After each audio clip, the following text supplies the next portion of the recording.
I'd like to call to order the Committee of the Whole for July 28th, 2026 at 6:26 p.m. Attendance roll call.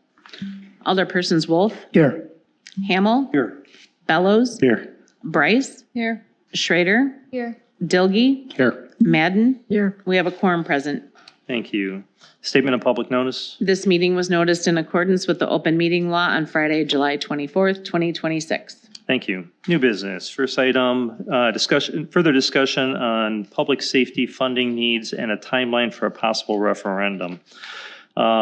Inside your packet, we have a tentative time frame of how this could work. We'll talk more about everything else, but we'll just start off with a time frame. We would have discussion on it tonight, obviously. In here, we had August 12th for the approval for this, with the question being brought forward and approval by the Common Council. We can change that date if later on in our conversation we decide to do that. August 24th is our deadline to file the question with the city clerk. August 25th is the deadline to file the ballot question with the county clerk. The week of September 14th, we would have our first public informational meeting at City Hall. The week of October 12th, we would have our second informational meeting and held at City Hall. August through November, we would do additional community outreaches, education, and information, and that would entail, myself, staff, any of you that would be interested in going out into the community, explaining what we have, what our needs are, what we're looking to accomplish. That might entail going to some of the retirement homes, some of the local churches, the Chamber of Commerce, any group that essentially would sit and listen to us. And then November 3rd would be the actual election to coincide with the fall elections for state, then the partisan election that would be going on November 3rd. So that's what a timetable would look like. I'm going to talk about, we had our presentation last week, and I know there was some concerns, and I understand the concerns from this end of, it seems like we're rushing this. We're really not rushing it. We're if anything, we have an accelerated timeline for your approval to bring it forward, but there is plenty of time between here and November to explain what we're looking for to the community and to ask them to make a informed decision and be able to get all the information in front of them. That gives us a number of months to do that. I'm not concerned about that. What's in front of you tonight really isn't for you to make a decision on, if we're going to be adding a fire department or adding police services and public works. What's in front of you tonight is allowing the community to make that decision. So, I know, this is the actual in democracy in action is putting a referendum forward and asking people to decide how they want to go forward from their community. And all I'm asking from you is that ability to let the people weigh in. So before we go in and talk more about the needs, any questions up front from people that I need to address? Alderman. Why are we shooting more for a November than an April? So if we wait until April and we miss a November one, the soonest we could bring this forward and implement it would be 18 months. So we're giving up a year and a half by not doing it until then. So if we go to a November referendum and it gets passed, you would start implementing it in January. But if you take it to April, it gets passed, it would be the following January to start implementing? Correct. Okay. And that works because of the tax adjustments and the collections and everything work on a calendar year. Alderman Schrader.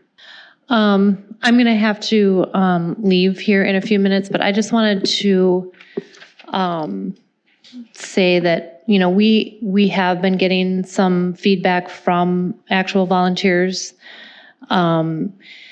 And I just still feel like, I know you don't feel like it's being rushed, but it's something that we really need to, I mean, I think we could do this a little slower and maybe hire a few more people to, firefighters, EMTs, just do a little bit of a stopgap and really take a look at our dissolution agreement and doing this thing really the right way instead of rushing in. And a lot of the people on the department don't feel like 12 new firefighters is enough, that it's actually going to be like we need at least 30. So I really think this needs to be slowed down and done the right way. It's a huge undertaking. So I feel like we're just really moving way too fast on something of this magnitude. So that's just my 2 cents. And again, I do have to go to another meeting, but I just wanted to make those couple of points for everybody. So it's too bad you can't participate tonight, but I agree 12 is not going to give us a fire department. 12 is a start. And no, we don't need 30, we need like 60 to actually have a full department. But we have to start somewhere. As far as just backfilling right now, there's no money to backfill. I'm starting this year's budget like $3 or $4 million in the hole already. And that's just to maintain what we have. So there's no money to backfill or add anything to the volunteers. So either way, we have to go to a referendum. Now, how that's going to look and what we're going to implement with that, we have numbers that we have put together based on our recommendation of the 13, 15, roughly 16 employees that we'd be hiring with this. But that's not set in stone. And part of my recommendations, and we'll get into it as the conversation goes on tonight, is the study does recommend putting together a committee, and that committee can be put together in the next couple of weeks and give them some time to work in conjunction with how that would all look by the time, if we are successful in the referendum. But the bottom line is we need money to do anything.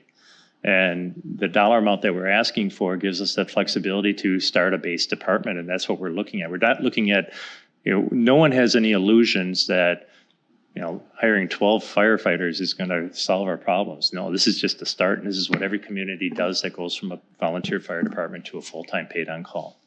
Alderman Dilge?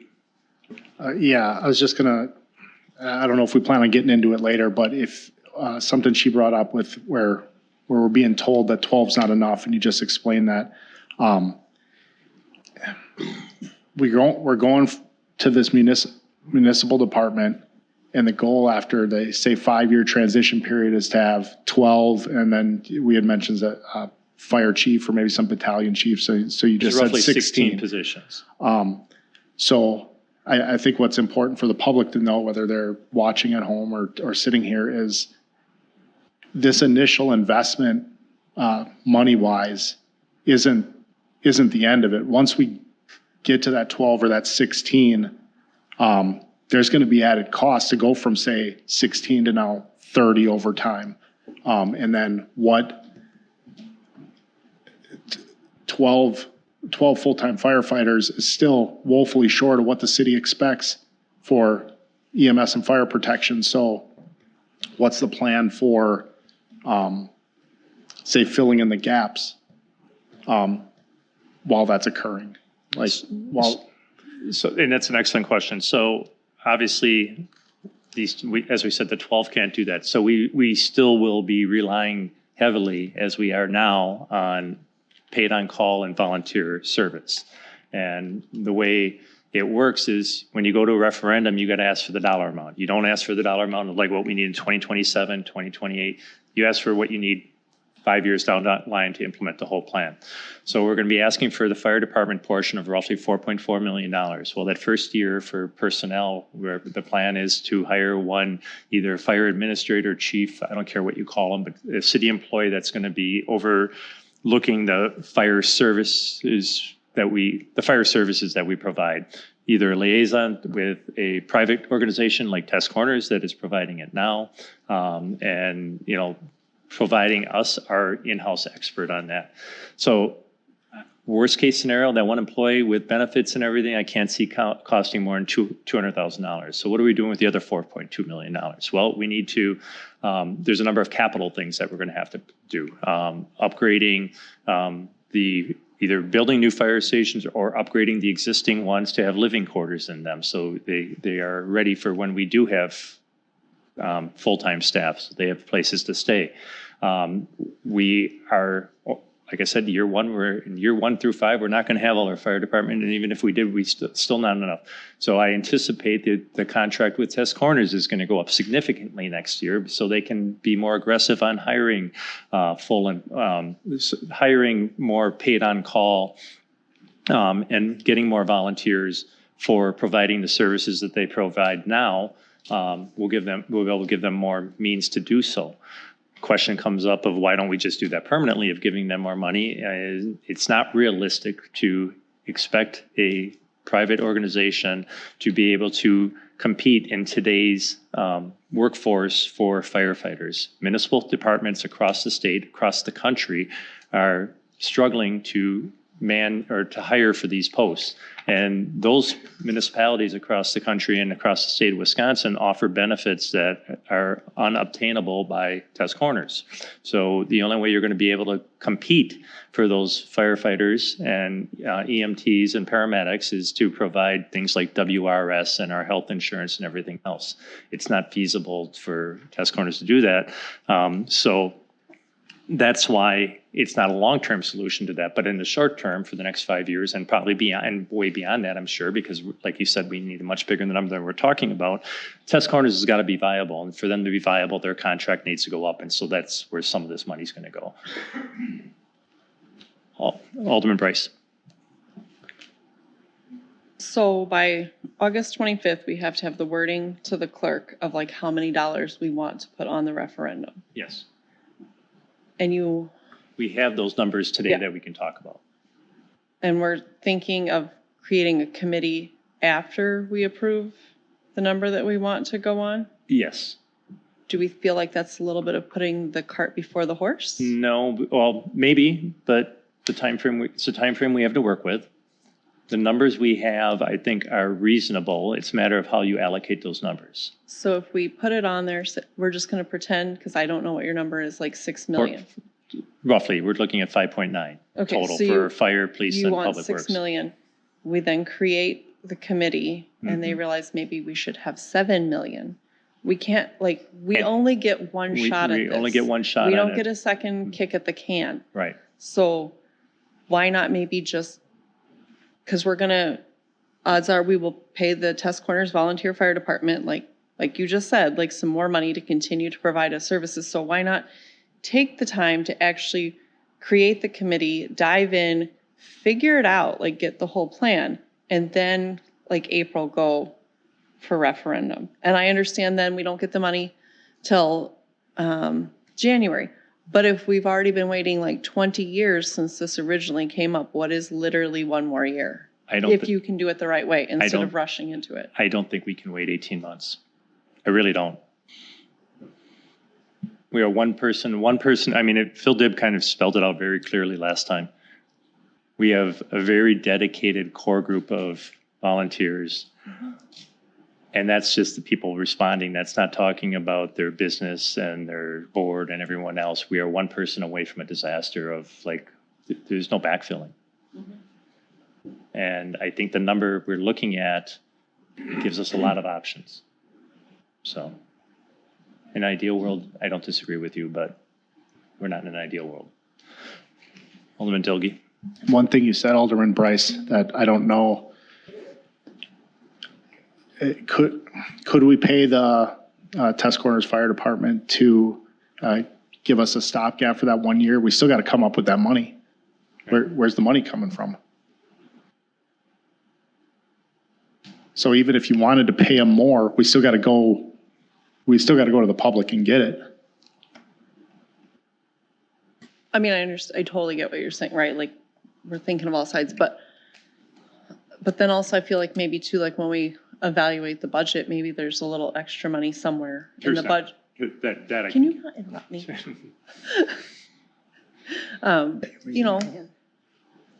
Maybe we could just figure it out for that 1 year and then it comes around. Because it always seems like there's some money somewhere that we get that covers the needs of the emergencies and all the other things that happen in the city. Just my thought. Just my opinion. Alderman Hamel. I've thought about this quite a bit, and I think the sooner the better, but also I think there's a lot of concerns too that Erica brings up some good points on that might be raised by the committee that hasn't been formed yet that we may not know about, that may cause issues down the road. I don't know how many, firehouses we have. And also, if this does pass, the volunteers will no longer be volunteers, correct? They would be No, sure they would. city employees. Though. No. Test corners will still exist until it doesn't. But that would be years down the line, years down the line. So they're in existence until they don't. But the only thing that's, as we hire firefighters, full-time firefighters, and administration for it, those are city employees. Everyone else is working through a contract. I don't know if I understand that. Explain it. We have when you call 911 for fire, who comes now? Right, exactly. But if this passes and we go towards the municipal fire department. Yes. So it's a gradual change. Okay, but so you're saying that part of it, the chief and the battalion chief and the 12 firefighters would be You're municipal. talking New Berlin, that's not us. Well, no. We're hiring a chief. We're hiring a chief. We're not talking about the battalion chief like New Berlin. Oh, well, what did I see in here? Did I not see that in No, here? you saw some captains, and that's why we need the committee, because I don't know if we're not on the same page exactly as the study's recommending. I'm on the same page for hiring 16 employees, one of being a chief. How we get to that is for the committee to decide that. But I think I'm solidly on 16 employees because that's what I think we can tolerate from a budget standpoint. We can't really tolerate going much higher than that and getting any reasonable chances. We're already talking about a 40% increase onto our tax levy onto this by doing this. So now 40% is that's not for those freaking out at home. That's just a city portion. That would move us to still cheaper than New Berlin and Brookfield and everywhere around us is overall rate before they do any adjustments for this year. But it's still a big number. You can't, there's no way we can go to 20, like hiring 25 to start with. We could, but that's a huge jump. Right, and the current volunteers would fill in the gaps. Correct. But they would not be They wouldn't be city until employees. 5 years down the road. They would not be city employees. The only city employees are full-time. And everything's spelled out through the contract. Okay. Alderman Wolf. Well, first of all, I want to thank the Test Corners Volunteer Fire Department for the fire on Test Corners over the last a couple of days ago. Sunday night. I understand that that was a pretty big fire, and you guys had it under control by the volunteer fire department. So I definitely appreciate that. I know you called in other communities, but basically you guys handled everything, including the exteriors and everything. So I appreciate that. Thank you. Second of all, we're going to talk about the study a little bit. I appreciate the effort of the study. They gave us the study and they added on a couple pages on the back, which were basically, unfortunately, it lacks meat and potatoes, at least for me. It makes it hard for me to make a sound and financial decision. I believe transparency for the taxpayers in Muskego is what we're looking for. First off, the $4.4 million is just a start, and that is without any public safety meetings. We're going to go right into this before. Usually this goes through committees, and it's brought up so they can work out all the kinks. Like you said, the cart before the horse. This is where it should have started, and this is where it should go back to. We should put this back to the Public Safety Committee, and the committee should put this together.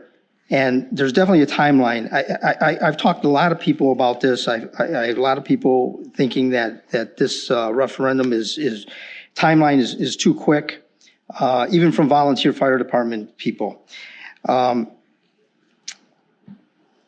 There's been really no public involvement in here at all, and actually there's been no volunteer fire department feedback either on this, other than one gentleman stood up, a former chief, and then I brought up the point that we never get any involvement from the fire department, which I understand because it's a private business and we're public, but then another former chief came up and gave some of his thoughts as well, which I appreciate as well. But the public involvement to get this to a referendum, other communities have taken years to transition to volunteer to a full-time department, and they've gone through committee level in order for this to happen, and to inform the public. The dissolution needs to be worked out before the committee can go to a referendum. We just can't do a dissolution after we talk about we want to do something else. We need to know all the T's need to be crossed. I mean, I don't know how else to say that. This is not the real cost to the taxpayer. We will have a fire department. We're going to have a referendum for the public safety, which I'm not even sure what that all consists of. I'm understanding it's fire, but I know the police have been talking about this for a long time with us. And again, I appreciate that over the fire department, but again, as a public sector versus private, so I understand it. We got the DPW costs can be involved in here too. Is that another referendum? I mean, are we going to have two? We're going to have one for the fire, one for the police, one for the DPW. Also, I understand, I think we're rushing this because there's going to be a lot of referendums. I also understand the school district is having budget problems and they want to have a referendum. So let's throw that on as well. Now, remember, we just borrowed for the road program. Now, that's another tax, right? Okay, that's going to kick in. We just have a new housing reassessment of property values. That's another tax, right? No, that's not. I'm going to interrupt you on that. We get $0 extra from a reassessment, and you should know that after sitting in at this point. Ever. Okay. You should know that sitting in that seat for as long as you have. Well, and I'm not even sure the reasoning behind the reassessment anyway. Other subject I'm not going to get into. Then there's going to be adding more staff. I don't know what that means. More fire, more EMT, more police, more city staff, more administrator. I have no idea. There's just adding more staff is the word. And what about the old police station? Where's that standing for our tax purposes as well? Now, you put this all together, how much is it going to cost us? Where are we going with this without a plan, without committees bringing this up through the system up to the council? We started with the council and now we want to do it reverse. Now, there's been no conversation how we can keep this a volunteer fire department. I mean, the volunteers that I've talked to want to keep this a volunteer. They have pride in this. They think that that they can put a plan together to make this happen. I don't know, but without a committee, we don't know that. Without rushing to get this to a referendum in a vote in a week or two, we don't know that. The couple pages that were added on, which didn't meet, like I said, no meat and potatoes. They're talking about the July 14th meeting when they found out about input from elected officials and former. I mean, why even bring up what we were talked about? They should be adding in what we didn't talk about, what we asked about, what alternate plans were. There was no other alternate plans. That was not added into those pages. I remember in a meeting not so long ago that we were told that we were standing in a good position with the budget and there's going to be extra money. I don't know where that is. All I know is that if I go to get a loan, I don't care if it's a car, house, whatever, you go and get a loan, you don't sign the paperwork and find out the terms and the interest rate later. You find that up front. And that's what we're doing now. We're going to get a loan and we don't have the interest rate and the terms up front. We need to do that before you sign the paperwork. So the dissolution and everything else has to come out through committee before we do this.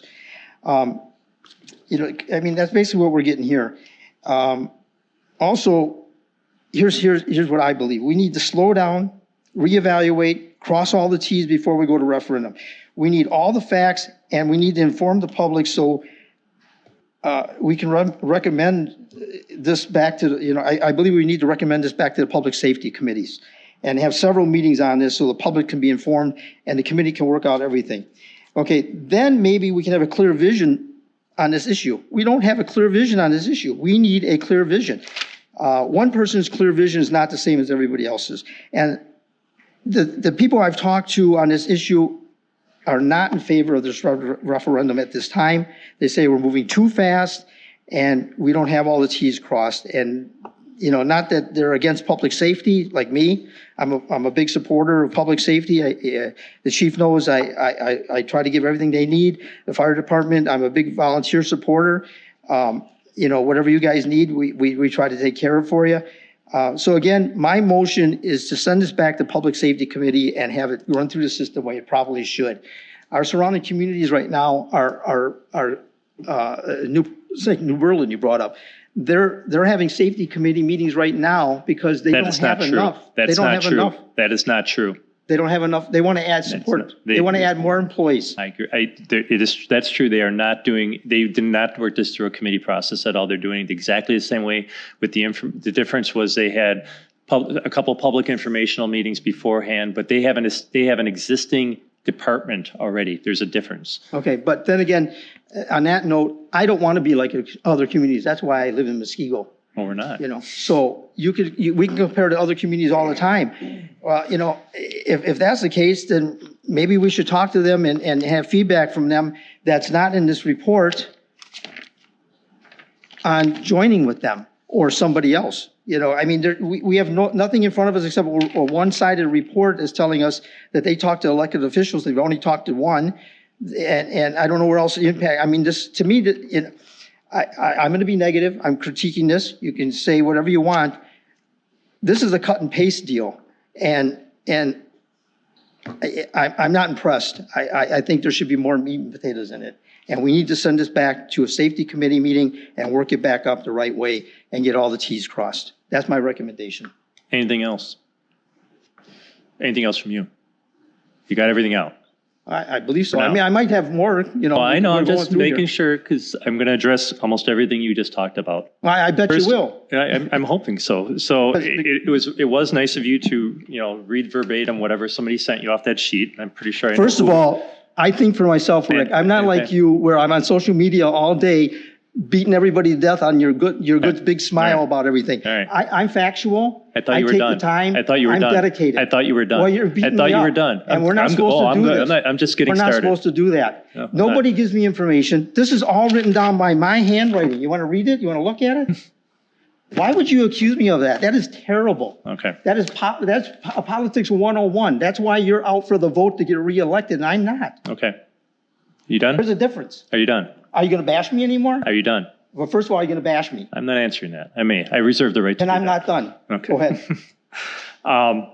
So the process we're doing this in, I don't care what other communities are doing. Going back to committee is foolish. You guys are the committee. This is too big of a decision to go to a committee. This is something that you guys can decide as a group. You're all seasoned elected representatives, and you know we don't need to be doing purposeful delay tactics to bring this out here. If you guys don't want to move forward with it, that's fine. That's a decision you guys get to make. I don't get to vote on that. I can give you my recommendation. I can tell you that you know waiting 18 months is something's going to happen. And it's not going to be good. And even if we don't, 12 months from now, we're still not going to be much farther than we are today. But we need to start this because that 18-month leg could cost lives. We're not talking about, you know, the decision to build a pool or tear down an old police department or anything else. We're talking about when people dial 911, be able to have people showing up, and Test Corners has been doing a phenomenal job, and they continue to do so. But the one thing this report says, and very key people in Test Corners, there's not many people going to argue with me on it. They are one step away in a number of things of having something go wrong. We hope it doesn't happen, but there's no backup. They don't have the volunteers they used to have. And it's no, I mean, these guys are superheroes, the ones that are here now and do this every day. They really are. And this isn't a way of condemning them, but we have a responsibility to the taxpayers of Muskego and following state statute that we have to make sure that we have protection out there.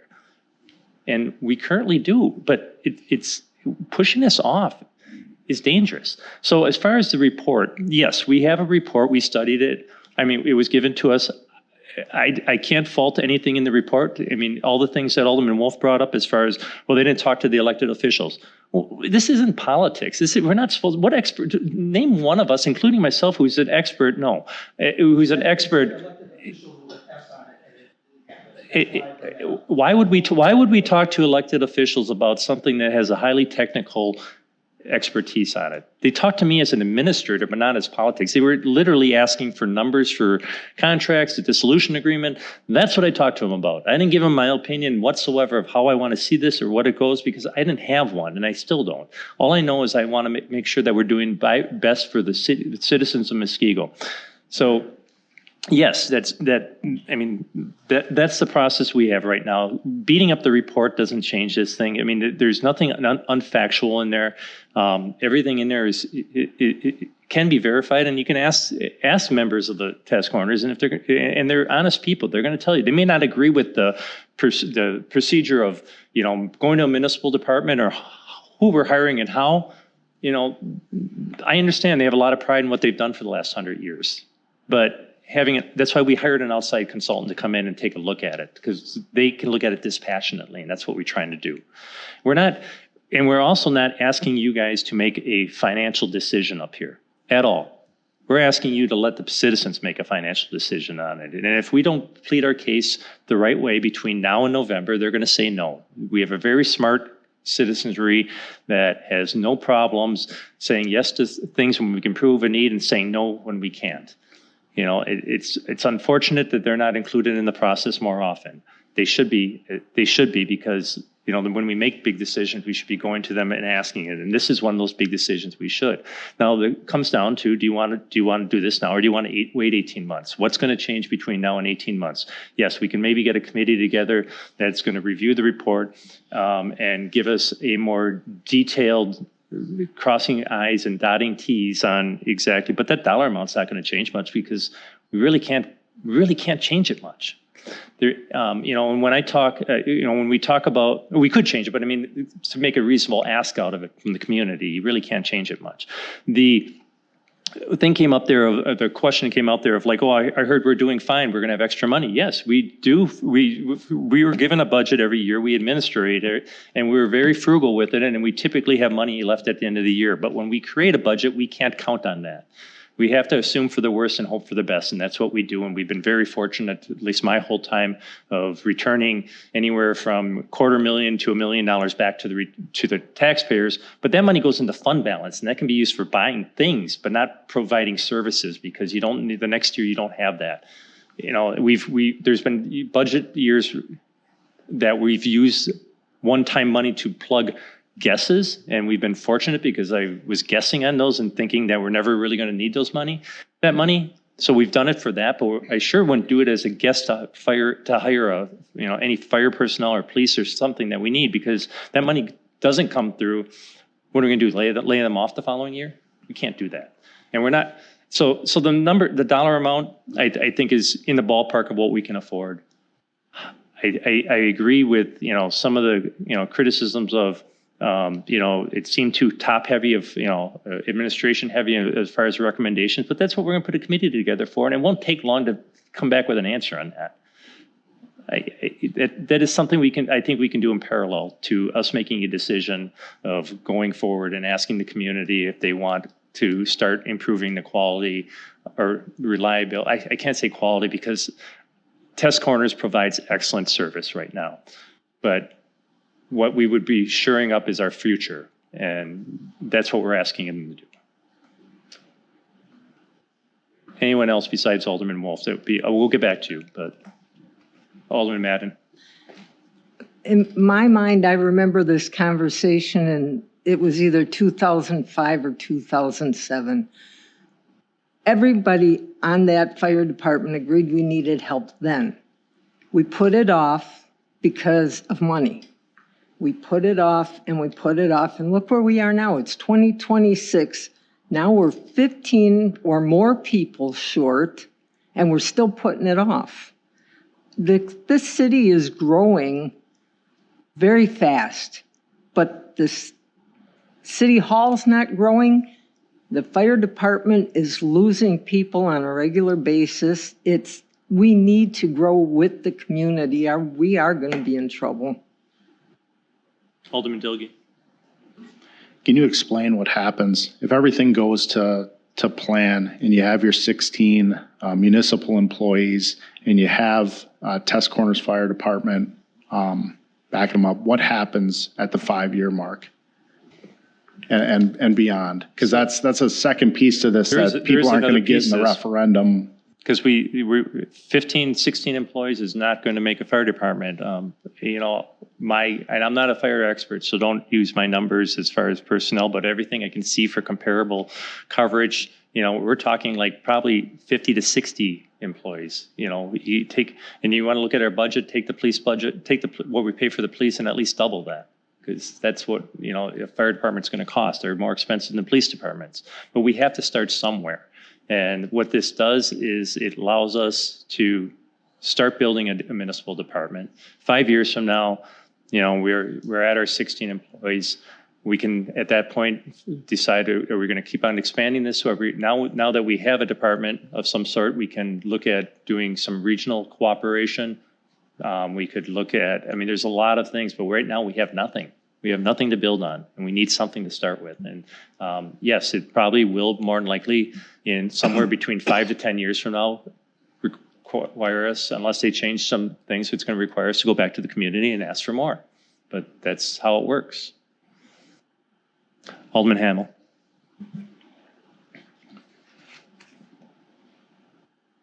It does seem like there is a lot of unanswered questions. Maybe they'll shake out during the committee process. But yet it seems like something does need to get done, and hopefully everything will be taken care of through the committee process. Can we put it off another 18 months until January of, 28? Yes. Yeah. A lot can happen between now and then. So it's a hard decision on that. So I'm hoping once the committee is put together that they're able to answer a lot of the questions that everybody has brought up here, but something needs to be done, it seems like. So we keep on talking about a lot of questions. The plan is laid out. The committee's just going to review this and make alterations to it. They're not starting from scratch. We've done the work. We don't agree with it 100%, but that's tweaking it. So having a okay, maybe I used the wrong word. So having a committee going through and looking at this, I don't see this taking 6 months to do. Alderman Bryce. I certainly agree, like, that our fire department needs help, or we need a fire department. Test Corners needs help. The police department needs more people. Like, it's a big thing. I just want to make sure that we do it right, that we ask for the right amount of money. Because I also, as a taxpayer, have a hard time, like, if someone were to come to me and say, hey, I want to raise your taxes an extra, like, $300 a year for some safety. And I will say, okay, well, like, what do you want? And you can't give me a good answer. I'm not going to say, why, yes, take my money. But if you can, like, have it laid out, have your plan laid out, and then tell me what you want my money for, I will gladly say, why, yes, take my money. So I just don't like the idea of being super rushed and not doing it right. Because like I said, we get one kick at it, and it has to be right, and it just can't be rushed. And if it is, I know they need help. I know we probably can't wait, but also we've been waiting 20 years, and that was long before I lived here. But just, my point is, it just needs to be done correct. It needs to not be rushed. It needs to be done correct. And if we've got to find some money from somewhere to make sure we have the time to get it done correctly, then that's just what we have to do, is go through and try to find money somewhere. So I agree with you can't go to the public and say, we just want this money and we'll let you know what we're doing with it later. I am perfectly comfortable going to the public and explaining what we have right now. What we do know right now is we're talking about 16 employees. We're talking about rehabbing, either rebuilding or rehabbing existing facilities to suffice full-time employment in the fire services. What we're talking about the committee doing is who reports to who, how the contract works, the nuts and bolts of what we're paying for. I have all that information. we're not that far behind the eight ball on it. We're talking about getting into the weeds of, specific chain of command and things like that. That the public really, I don't think they really care about that. I mean, some do. I'm not going to get me wrong. There's half of this room here that would want to know that stuff. But I mean, the average Joe citizen wants to know, okay, what are you doing with that money? Okay, we're looking at hiring 5 police officers, 16 fire personnel, and 2 public works employees. Will that get you a full department? No, that's just a start. It's something that's going to take, get us through the next 5 years. So yes, we have that information. I agree. You can't just say, I just pulled my number out of my butt and expect you to give it to me and we don't know what it's for. We do know what it's for. The committee, what I'm talking about, most of the work's already been done, and I don't disagree. I don't think most of us agree with a lot of it. It's more of the, okay, what are those 16 employees going to be? Are they going to be 12 firefighters, 2 captains, and a chief, or is it going to be a fire administrator and 15 firefighters, or is it going to be a combination of something, or how that? But we do have most of the nuts and bolts together on that. So we have more to talk about, but it's before, we're going to I'm going to have the chief come talk about his needs, because we're not talking about just fire, we're talking about police as well. So I'd like him to actually, we'll take a break from fire. We can get back to it. I've been skipped and skipped and skipped and skipped. And you said you'd get back to me, and I sat here patiently, and you want to skip me again because you don't agree with, I had someone write for me. No, I forgot about you. And I'm totally offended, Rick. I'm sorry. That you would accuse me of that, because you should know that I'm very vocal and I say what I want to say, and when I want to say it, I say it. Okay. And you should never accuse anybody of anything without having knowledge. Thanks for that advice. Well, you should be thankful. Thanks for that advice. I'll live better now. Well, and the cockiness. The cockiness is out of control. No, I'm just, Rob, say what you have to say. No. Now you're mad because you said what you want to say towards me, and I'm going to rebut it. So now you're going to take a break and throw a couple of sly comments in there because we have a disagreement. That's what this council is for, disagreements and agreements. You do that perfectly well. Really? And you're Mr. Perfect? I just said you did it. I agreed with you. That you're Mr. Perfect? Get to your point. Are you sure you don't want to skip me again? This is ridiculous, Rick. Get to your point. This is very childish You today. grow up. Hey, is there a thing like point of order or something? Now, Jeff, Can we do that? we had a meeting about agendas and how things should work. Yeah. Now, did I start this? No, I did not. Rick, you probably should owe me an apology for accusing me of something. I apologize. Can you move on? Okay. Well, see, you have to put the slide comments. It's the cockiness after that. Just say, hey, let's. Can you move on? Okay, I apologize. I was wrong. But your attitude I'm awful. It's ridiculous. Okay, we were told when we went through this process. Well, let me go back to Eileen. That she was back in 2006 or whatever. I came aboard after that, and during the debates, years later, 4 or 6 years later, one of the questions that I was asked was, what do you think about the volunteer fire department? My response was, I love it. Let's keep it the same. And everybody liked it, and we wanted to move on. So there was 4 or 6 years after whatever you talked about, nobody was talking about breaking this up then. Everybody wanted to keep it a volunteer fire department. So I just wanted to answer that question in my terms. Second of all, you've heard 2 versions of how this is working. You heard the mayor, you heard myself. So I believe the cart is in front of the horse. We kind of had that between Bob and Alderman Bryce. They kind of felt that way to a degree as well. So we have doubts on how everything's being answered. We really don't know. The disillusion needs to be worked out. Again, I'm going to go back to my comment about the interest rates on a loan and the terms. You don't sign it and walk away and find out about it a week or 2 later from a committee or from other meetings or whatever. You know what it is when you sign it. We don't know that. So that's my whole point, is we need to run this a little bit longer. We don't need to rush this to a referendum. Again, I don't know, you said we're going to go talk a little further. Is the police going to be on that? I'll find that out. The DPW is not on there. And we have a school board referendum and all the other things. These taxes, we're not transparent to where we're going with taxes. And that's my whole point. So we need to send this back before we cross the Ts. We need to find out about the dissolution, what that's going to involve, and what that's going to cost us, and what that's going to do for the city, and go from there. We can't rush this referendum. I mean, I believe that we need to hear if there's volunteers out there today from the fire department. I'd love to hear from them like we did last meeting as well. That's all I got. Thank you.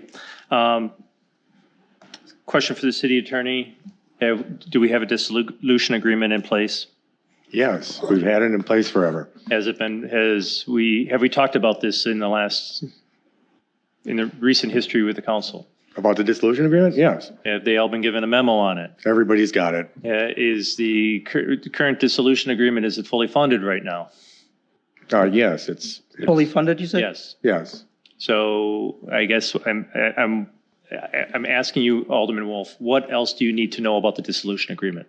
Okay, the way I understand the dissolution agreement is that if we were to take over the fire department, we have to pay them for it. Now, can I answer that at one, before you go through all these? Well, can you just ask them one at a time and I'll answer it? So well, it's just three quick things. Okay. If they want to give it to us, then they hand it over. Mm-hmm. And if we find that they are not doing the job, we can have them hand it over as well. Mm-hmm. So the only dilemma is that they're doing the job fine now, and we want to take it to referendum, and we want to take them over, basically. No. So that's not what I'm asking you. I've said that tonight numerous times. If anything, we're going to be giving them more money.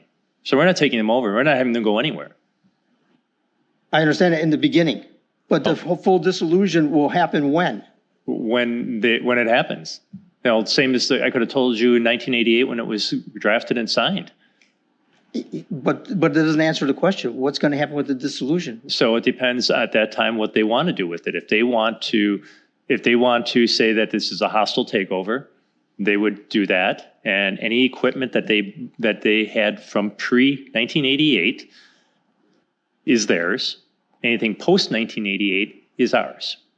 The buildings would, we would determine if we want to keep those buildings, or if we want to buy them from them. If we don't want to buy them, we'd simply go either build another building or decide we don't need 4, we only need 2. That's our choice. There's nothing we're forced into doing. The dissolution agreement is very clear, and it's actually relatively simple. The only thing that the main funding source on the thing would be is if it's considered a non-voluntary dissolution or breaking the service with them or making them cease to exist, is the funding of a scholarship, which is already fully funded. Wouldn't we want to know that in advance? We've talked about this. I've given you guys memos on this. The memo was resurfaced again last week. But there's no conclusion before a referendum. We should know what that dissolution is going to do and where it's going to be before we go. But we don't. I don't know how we're going to know that, because I could talk to their board now, and their board might say it's going to be, we're good with it. But it's not actually going to happen for 5 to 10 years from now, and I have no idea what their board's going to say. So what you need to do is going into this is knowing what the dissolution agreement says, and I've explained it. It's a very simple dissolution agreement. I understand the dissolution, but yeah, I understand it's very simple. But we don't know the cost. It's not cost. Well, right now, there's literally no cost besides a fully funded scholarship. That's the only thing we're on the hook for. Everything else is our choice. I mean, I doubt we'd want any equipment pre-1988 that they have. So everything after that's ours already. It's the 2 buildings. So who's defined as the stakeholders? The city. What do you mean? What do you mean? In the fire department? Because I've seen this in the report. From a legal entity, it's their board of directors. Okay. So, Alderman Hamel. So regarding the dissolution agreement, correct me if I'm wrong, I think some of the confusion is a dissolution agreement will not come into effect when this takes place, when the referendum goes, because we're still using them. We're still using them. It would happen some point down the road that nobody knows, and nobody has a crystal ball of when that would take place, correct? I think you guys should look at it this way. Maybe you're thinking I'm trying to go a different direction. We hire 16 employees, and that solves the problem because test coroners now, because we're hoping that they're going to backfill and be able to provide that service. The 16 employees you should look at as that we're backfilling them. They're not backfilling us. Okay, so we're backfilling them, and hopefully that takes care of the problem going forward. And they're successful with recruiting and maintaining all the personnel they need forever. That would be awesome. That would be great. That would take care of Alderman Dilge's question of what happens in 5 years. Nothing. We're working the way it is. You know, if it doesn't work, well, yes. Then if it's not working, the dissolution agreement falls in our favor on that because they're not able to provide the service. That's the only way that test coroners will go away is if they fail to provide the service that we're contracting to them with. So if they fail to be able to get enough volunteers or paid on call or any of that, that's on them. So then the dissolution agreement is very clear on that. And we're hoping it's not. I hope they're very successful and they'll continue for decades because that's a win-win for the taxpayers. So in essence, this is just giving them more funding and full-time staff. Well, the full-time staff is ours. Well, it's ours, but that would be, the full-time staff would be the only part. We're supplementing the service they're providing to us. Right, the manpower. Yeah. Yeah. So the full-time staff would be. And that's part of the things the committee would work out as far as how that contract would work. Because that's, you're going to have municipal employees working with a private entity. So that's got to be spelled out in a contract. So this is giving them, in layman's terms, extra manpower. Yes. Alderman Wolf. Just real quick, before we go to the chief, can we have some comments if there's anybody wanted from the fire department? We're going to circle back to fire yet, so I'll get. Oh, we're going to circle back? Yeah, we're not done with this discussion. Okay. We're going to be here a while, folks. Chief, you want to give us a break for a while and talk about police? Sure. You ready? Sure. Be careful what you say. I'm up here. No, I'm just kidding.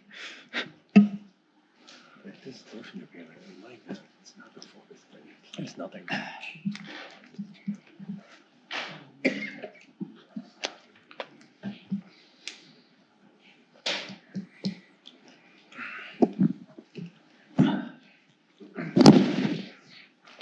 Good evening, ladies and gentlemen. Thank you for your time this evening. I have been listening patiently in the back for an hour and 15 minutes. If you're looking for a vision and a plan, here's what I'm telling you. I want to maintain Muskego safest city benchmarks, and I want to be able to get back to the basics. And I need your help in order to do it. I've heard things about it being rushed from a police department standpoint. You have all, each and every one of you have heard me talk about this for years. I need your assistance and I need your help. If you have not been paying attention to the last year of my tenure as chief, we have had more newsworthy stories that coming out of Muskego every single week, and it's getting kind of obnoxious. I need assistance. And why I need your assistance is bottom line, I need 5 officers and a dispatch to augment my shifts. And what I want to do with those shifts is I've looked and I know when the highest call volume is and when I have issues. I want to be able to increase the minimum manpower from 4 to 5. We have a misconception problem in the city of Muskego. The misconception problem is this, is that on a given day, you think that the vast majority of Muskego residents think we have 7, 8, 9 officers. And the fact is we have 1 supervisor and 3 officers, and that status quo has been for about 15 years. I'm asking to increase that to get back to maintaining safest city benchmarks and get back to the basics of doing what we're doing here in the city of Muskego. The number 1 complaint that I still get here in the Muskego Police Department, and you all get, thankfully, understand my words, is traffic enforcement. And I'm going to demonstrate to you why we need to get back to the basics and get back to the basics of doing what we're doing. So as far as the plan's concerned, again, 5 officers and a dispatcher, yes, it seems like a lot. I've been asking for things over the last several years. I've done a lot of analysis of where we need to go, and this is something we need to plan for the future in order to not fall behind and make sure that we're getting to where we need to be. So this is the growth strategies as we step forward. If you want to pay attention to right here, these are our yearly calls for service from 2021. I took over in 2021, and so if you can pay attention here on this, the pointer doesn't exactly work the greatest, you can see the overlying trend. Now, you eagle-eyed common council members are going to take a look and go, what's going on with 2025? As you can see a slight dip in 2025. I asked myself some of the same questions of why do I have a dip there? It's either an outlier or here's the real problem. It's an indicator of something. And the indicator is this. We have become a more reactive police department as opposed to a proactive police department. And the way our calls for service data works, it's called CIFA, Self-Initiated Field Activity, and they're entered in our calls for service CAD entries over there. So when we're taking individual traffic stops or individual self-initiated field activity, those are added in there. I'm going to show you as our traffic numbers are declining. So our self-initiated business checks and the things that we expect our officers to do are decreasing because we're handling simple calls for service. That can't be sustained. These are our numbers. Test corners may have some things different, but if you guys all know this, rescue calls are going through the roof. I happen to hear it because we're in the police department. We also run the communication center of the PSAP for Test Corners Fire. Every one of them will tell you that the rescue calls are going through the roof. What does that mean for a police department? We still respond as a first responder with any AED or any other issue, and we work collaboratively with the Test Corners Fire Department to make sure that we get those responses of where they need to be. Retail theft. Yes, I do, and I'm going to use this as an example. I do love Fleet Farm. I love box stores. I love tax base. I love commercial. I love it all. Fleet Farm's a really great business too. Alderman Madden, you can describe this. Well, they toe the line and they actually report it back to us. And we investigate those. And we've been creative on how we've tried to handle those. And I brought back a retired officer that takes these. And also, when he takes them, we've done it in an online reporting system to increase efficiency, utilizing a retiree to be able to force multiply some of the things that we have, and we have an extremely high clearance rate on those retail thefts. I don't want to turn a blind eye to retail theft because it's a low-level property crime. I want to make sure that we're towing the line here in Muskego. Arrest comparison. Again, you can pay attention from 2021. This is what we pay attention to moving forward. I already told you if I have one supervisor and 3 officers, every single arrest in the city of Muskego, you should be having at least 2 officers. If that's a transport to jail, congratulations, that's a couple of hours off the road for half of the police department in the city. That is scary when you actually think about it, and you have to pay attention to it. We had a motor vehicle crash that was a fatal accident. I'm not talking about the one last week. I'm talking about 2 weeks ago on Janesville and Moreland. Well, that individual, the suspect driver, ended up having to go to the hospital. We sat on that individual for over a week to make sure that that person was in custody and at the hospital. Cost of doing business, ladies and gentlemen. We just have to do it. If you haven't paid attention, we've had 3 homicide investigations based upon our roads or boats in the past year. That's something that we have not seen in Muskego in my time here. If you can pay attention to this, we have a slight decrease in 2025, but understand it's right there. What this also does, I already told you that our calls for service, our self-initiated field activity is decreasing, but the arrests are staying the same. So what does that tell you? That means that we're still responding to the things. We're still getting the same number of arrests, but we're not proactively out there getting there where we should be. Crash comparison. Here's another one. I already told you one of the things that you pay attention to here in Muskego is, and shocking, we have increased population, we have increased traffic on our roadways, and this is the crash data comparison from year to year. Traffic enforcement, and here's exactly what I'm talking about. 2021, you can see the increase to 2023, and now you've seen steadily a decrease from 2024 to 2025. We're doing our best, but quite frankly, it's not good enough, and I need your help. Here's another, just on one of those key performance indicators I want you to pay attention to when you're like understanding where this goes. When we have those fatal crashes, when we have the fire from Twin Silos this past week, we have to sit and secure that scene until the fire marshal comes out. These investigations take an inordinate amount of time, and we are going to provide the highest quality service, which is our mission.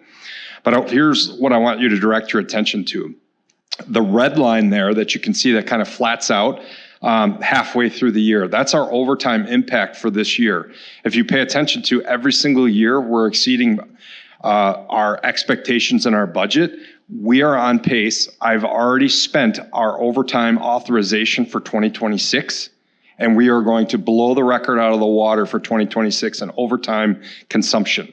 Understand that has an impact on employees and it has an impact of where we're going to go. Meaning we don't have the number of employees that we need moving forward. Again, circling back, we talk about this being rushed. From a police department perspective, I have told you, and we've had conversations, I've made the internal adjustments, I've made cuts because I understand that Muskego is a fiscally conservative community and I have to make sure that we're paying attention to the taxpayer and at the same time providing the level of service that we all expect here in the city of Muskego. I need your help, and I need it relatively quickly, because even if this is approved going into the beginning of next year, based on when academies start, I would be looking at July, okay? July to even get somebody started. That means they're not going to be somebody that's actually on the road, ready to roll until 2028. If you understand, it's my job to try to think, what does the future look like? I'm telling you, I need assistance and I need to, relatively quickly as we move forward and try to figure this out. Alderman Bryce, we always share and you always point it back at me. What are the 3 reasons that people move to Muskego? Schools, public safety, and a relatively low tax base. Here's what I'm telling you. Even if you pass this referendum, you still have one of the lowest mill rates in southeast Wisconsin. Questions? Did I miss anything? I don't know if it's directed towards you, but we started this referendum with the report from with the fire department. And in there it's talking about $4.4 million. And it gives a cost breakdown per household.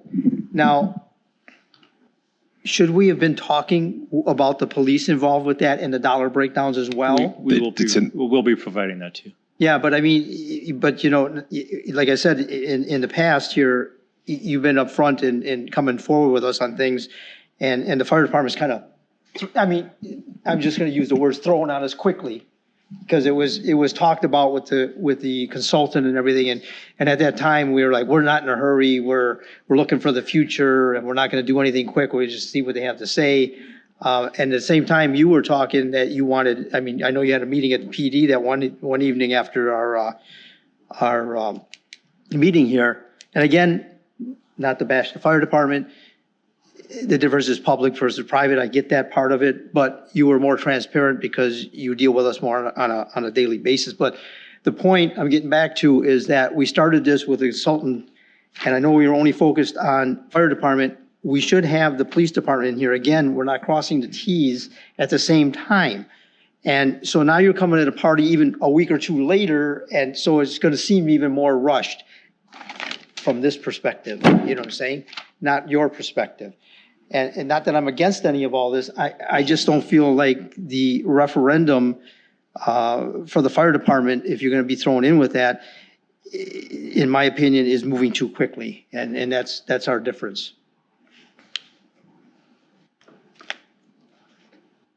Anyone else have questions for the chief on his presentation?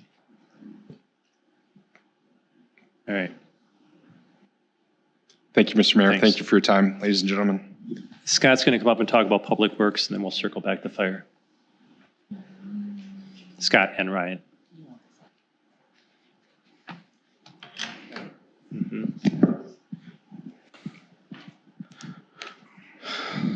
Good evening. So what we have for the DPW and Public Works, our immediate need is we're all the person managed at growth, and we have growth. So we have not added a DPW full-time employee since 2021, and since 2020, subdivisions, Mallard Reserve, Waters of Dunoon, Muskego Lakes Estate, Madison Court, Twin Silos, Basler Court, and Dunoon Country Estates North have all been online. So we are now taking care of all those subdivisions. Kirkland Crossing Phase 1 Probably in the next couple months, we will be dedicated to us. Phase 2 is ready to go. They'll probably start construction with that in probably 6 months.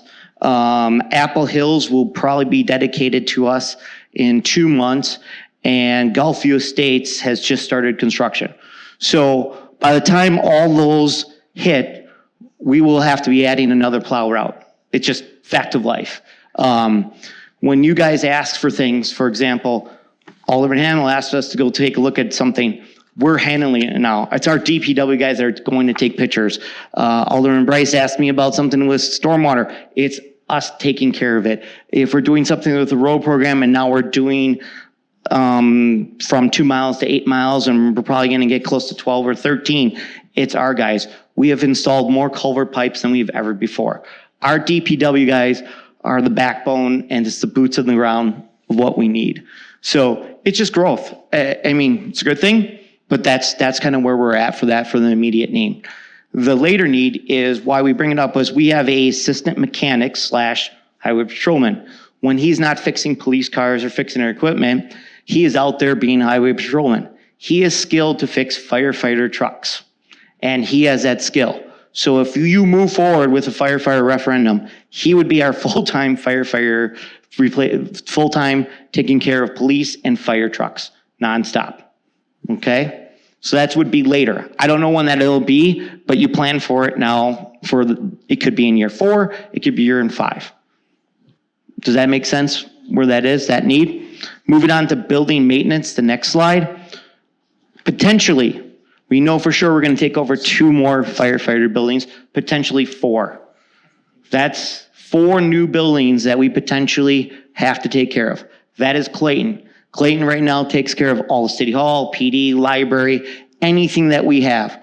It's going to happen that we're going to need another employee that does building maintenance. It's just how we roll. It's just a fact. If you take over buildings, and especially firefighter buildings, you're going to have more things involved with it. The last page, just for City of Muskego future capital projects. And here I think just fire stations retrofits, dormitories, kitchens, showers, fitness area, offices, secure storage, IT infrastructure, backup power.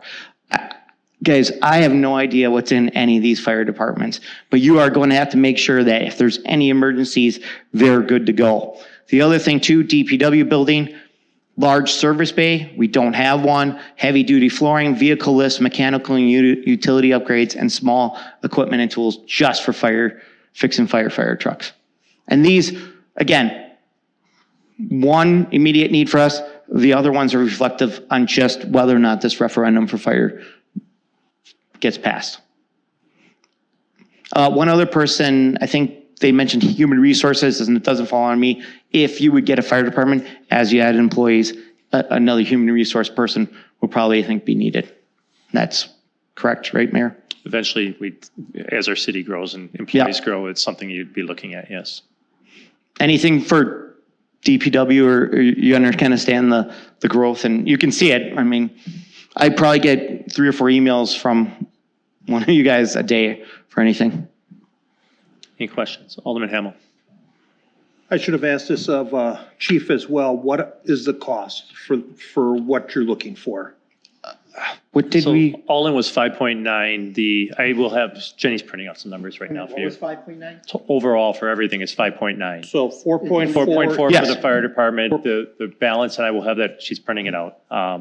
So there will be a breakdown for all 3 of them. Okay, thanks. That's a 5-year 5.9 or initial cost 5.9? That's the added. That's what we're asking for the levy increase. A $5.9 million increase over our current levy for operations. It's not a capital purchase.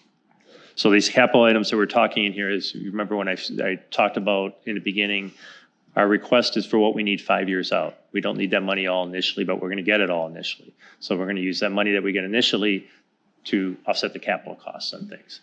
Now, the other question I have is, did we commission a study for the DPW? Yes, where are we on that? That is just with increasing like the area. That, again, until a couple weeks ago with not knowing about the fire, we're looking at where, if we get rid of the old PD, where do we store all our equipment? we have not really looked at anything with fire in there because this just was brought up a month ago. So the study is not Well, happening? we're in the middle of it, so Okay. can we revise it maybe and add this? Yes. Because I think, because we did start that before we did the study on the fire department. That's the reason I'm bringing that up. Yep. Because I wanted to know why. We're about that wasn't halfway. brought up first, but okay. Okay, and I guess that would make sense if we don't have all the facts. Again, crossing the Ts, but, These are side effects. Just, well, yeah, it's the gift that keeps on taking. I mean, we know, once you do one thing, there's going to be consequences and it's never going to slow down. Alderman Dilge. So Scott mentioned a half dozen new developments coming online, another handful after that they're expecting. Can you explain what that increased tax base, like how that's factored in and why any of that revenue is not being considered to fund some of this extra services that we'd need? So it's called net new construction, and it's what we get for new money every year. So some years, this year we're expecting 0.1%, we're expecting, which is the lowest I've ever seen since I've been here.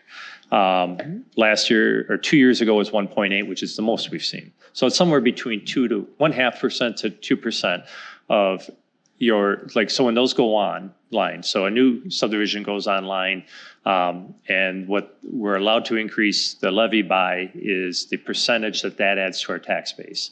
So in the case of Kirkland Crossing, how many homes are in phase one? 68. 68. That's going to probably bring in be roughly $60 to $68 million in net new construction. So that compares to where our existing base is, which is just under 6 million. So it's going to give us about 1% of new money. 1% of new money doesn't allow us to even keep up with what we're doing, because our costs go up more than that. We talked about insurance last time. We're looking at a 50% increase. If we stay status quo without making changes to our plan, that's millions of dollars right there. So. Any other questions for? Yeah, I had somebody bring up a question to me when I was talking with them recently, and you probably looked at this, they asked me to bring it up. I forgot about it, I just wrote it down. You have parks up there and stuff for doing the plowing and stuff. Is that something we should look at contracting out like we do with the grass and stuff? We should have them, would that reduce some of the equipment and labor and stuff like that? We look at that for every year. We look at our budget and how we can do things more efficiently, and we do that. I guess our medians would be a good example of that. So we contract that out because it makes more sense to have that done by a contracting company. So we do look at stuff all the time. That's why I was wondering, snow plowing. It doesn't make it parks. free, but contracting things out, sometimes it makes sense, sometimes it doesn't. So, but it could alleviate a truck and labor. Well, I don't know. It may or may not be, we literally, like I said, we look at everything because we're looking every budget period, or even just to keep what we're doing, we're making cuts every year. So they always trying to squeeze some water out of that rock every time. And sometimes it's contracting, and we look at contracting for a lot of stuff, and sometimes it makes sense, but a lot of times it doesn't, because those people, their employees are getting paid, they're making money, etc. So, any other questions for Scott? All right, thank you. So we'll circle back to fire. In the meantime, I did pass out breakdown of the costs and numbers, and if you look on the back, impacts for the different homes and what that would be. Now, realistically, our average home in Muskego is probably 550, so we should increase that chart so you can see it more. But the impact those are different on each year. So if you'll look at it, the first year on a $600,000 home is 587, and then that number drops to about 403. That's considering that the impact on this specific referendum, as our tax base grows, would decrease the amount on a particular home as it goes down. So that's why the number goes down on there. So we've been talking about fire, and I know people throughout the community have expressed that if we're going to go to referendum, we just ask for fire to keep the conversation simpler. We have some real needs in I really believe public safety is police, fire, and public works, because those are the things that we do that keeps the public safe. We have real needs in those other two as well, and I think if we're going to ask, we go all at once, because we can't keep coming back every year and asking people. I know Alderman Wolf has mentioned a number of times about a school referendum. I have heard no such thing. I'm pretty close with this, the school district still. I have not heard that they have any plans to coming forward. Yes, all schools are having financial budget issues, as are we. That's a whole separate government entity, and what they do, they do. Hopefully we could coordinate stuff. I know they specifically would not do anything this year for the time frame, but they also know that we're going to be asking. So I guess that's the other thing. I can't guarantee they are or aren't going to. I just haven't heard, but we wait another year, that doesn't mean that they're not going to ask for something at the same year. So I think of all the things that government does, the public safety part is the one part that most people will never disagree about. There's outliers that'll say we shouldn't even have government, but I think at its core function, this is something we do. And yes, I would like to have everything out there. It doesn't work out, and the 18 months time frame concerns me a great deal. And we're not asking for you guys to approve this. I'm not asking you to come in and say, let's spend another $5.9 million. I'm asking you to allow us to go to the public and plead our case to them. That's all I'm asking for. And I know you want to present the best case possible, and I will. I just can't do it this week. And unfortunately, we're at the time frame where we have to start making decisions because of state statutes in their time frame that they require us to do. Ideally, I would have waited until September and brought this forward and had everything in line for you. I don't have until September because the state doesn't allow me to do that. We have to act in the next few weeks, and unfortunately, that's where it is. On another note, Rob, I apologize for getting heated with you. We know how to push each other's buttons, and we do that pretty well. And it's just something that we're going to have to when I work go through. home, I forget about you. Yeah, I don't think about you either. Hey, I do have a question. While Yeah. you're talking to me, is this published? It will be. Okay. I gave you guys the respect of seeing it first. No, that's fine. I'm just wondering if it's going to just getting it out there. Yes, we will be getting it out there. Okay. Alderman Dilge.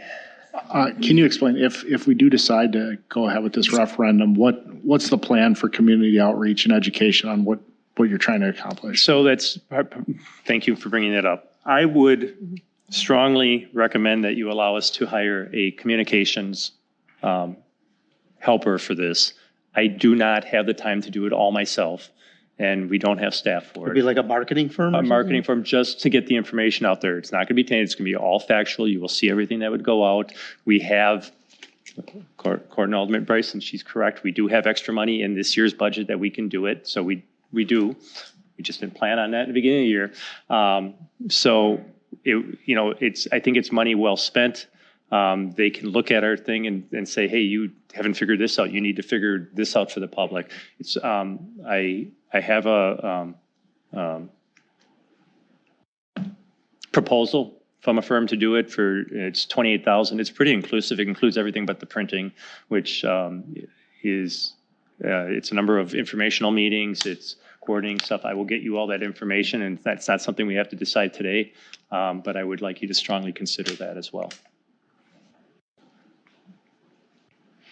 So where is everyone? What's everyone thinking?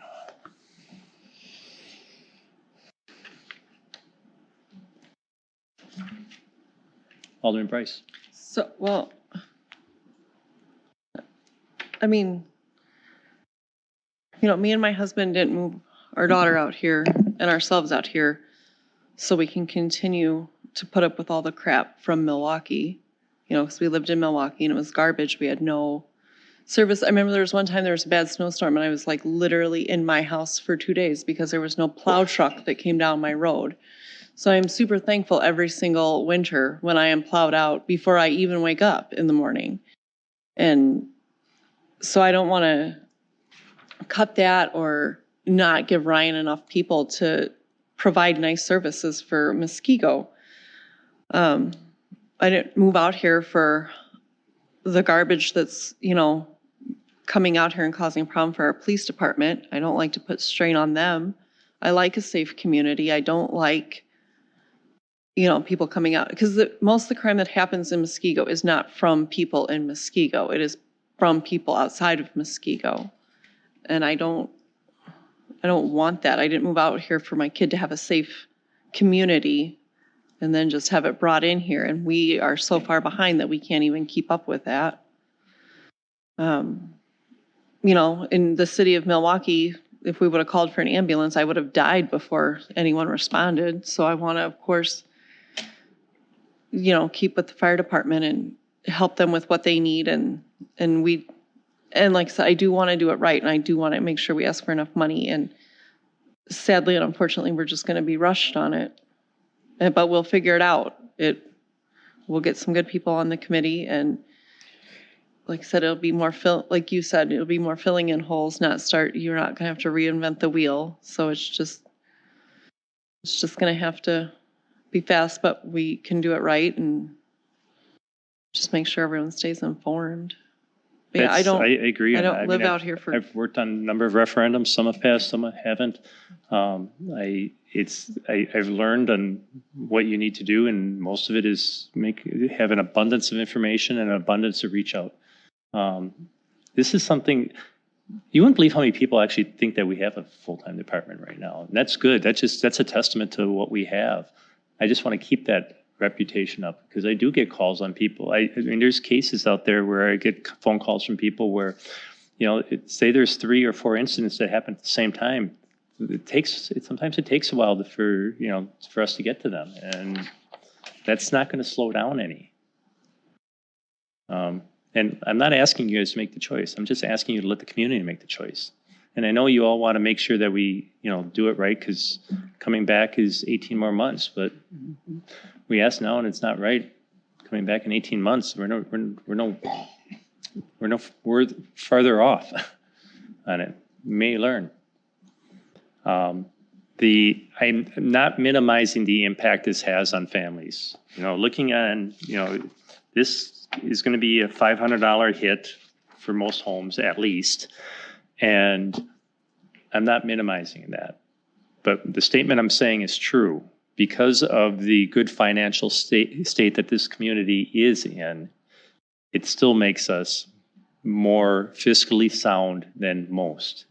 Right now, by adding the impact onto our city tax levy, will still make us lower than New Berlin is currently before they go to referendum.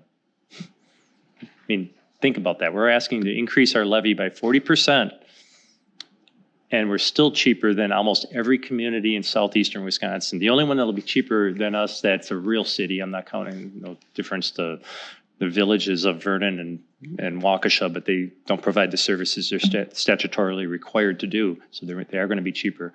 But the city of Pewaukee will have a lower mill rate than us, and that's because they have a low population and an extremely high business tax base there. But otherwise, we're still going to, even if this were to pass, we're still going to be lower than everyone. There's that chart out there. Go add 74 cents onto that chart out there, and you'll see. Add $1 if you want to, just round. We're reasonable, but I understand that still $500 is not everyone has an extra $500 in their thing every year. But you prioritize what's important, and I think this is important. Before we go any further, you wanted to hear from someone. Does anyone from Test Corners or anyone from the public want to weigh in on this at all? Try to keep your comments down to 3 minutes or so. I'm not going to put a clock on you, but I know some people can be long-winded. But you got to come up and talk in the microphone. You can't yell from back there. I'm good. I'm not coming up. Come on.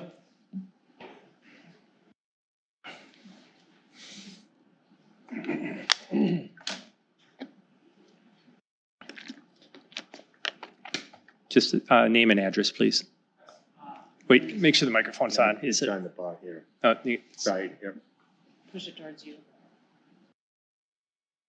Can somebody help him? There it goes. All right. There we go.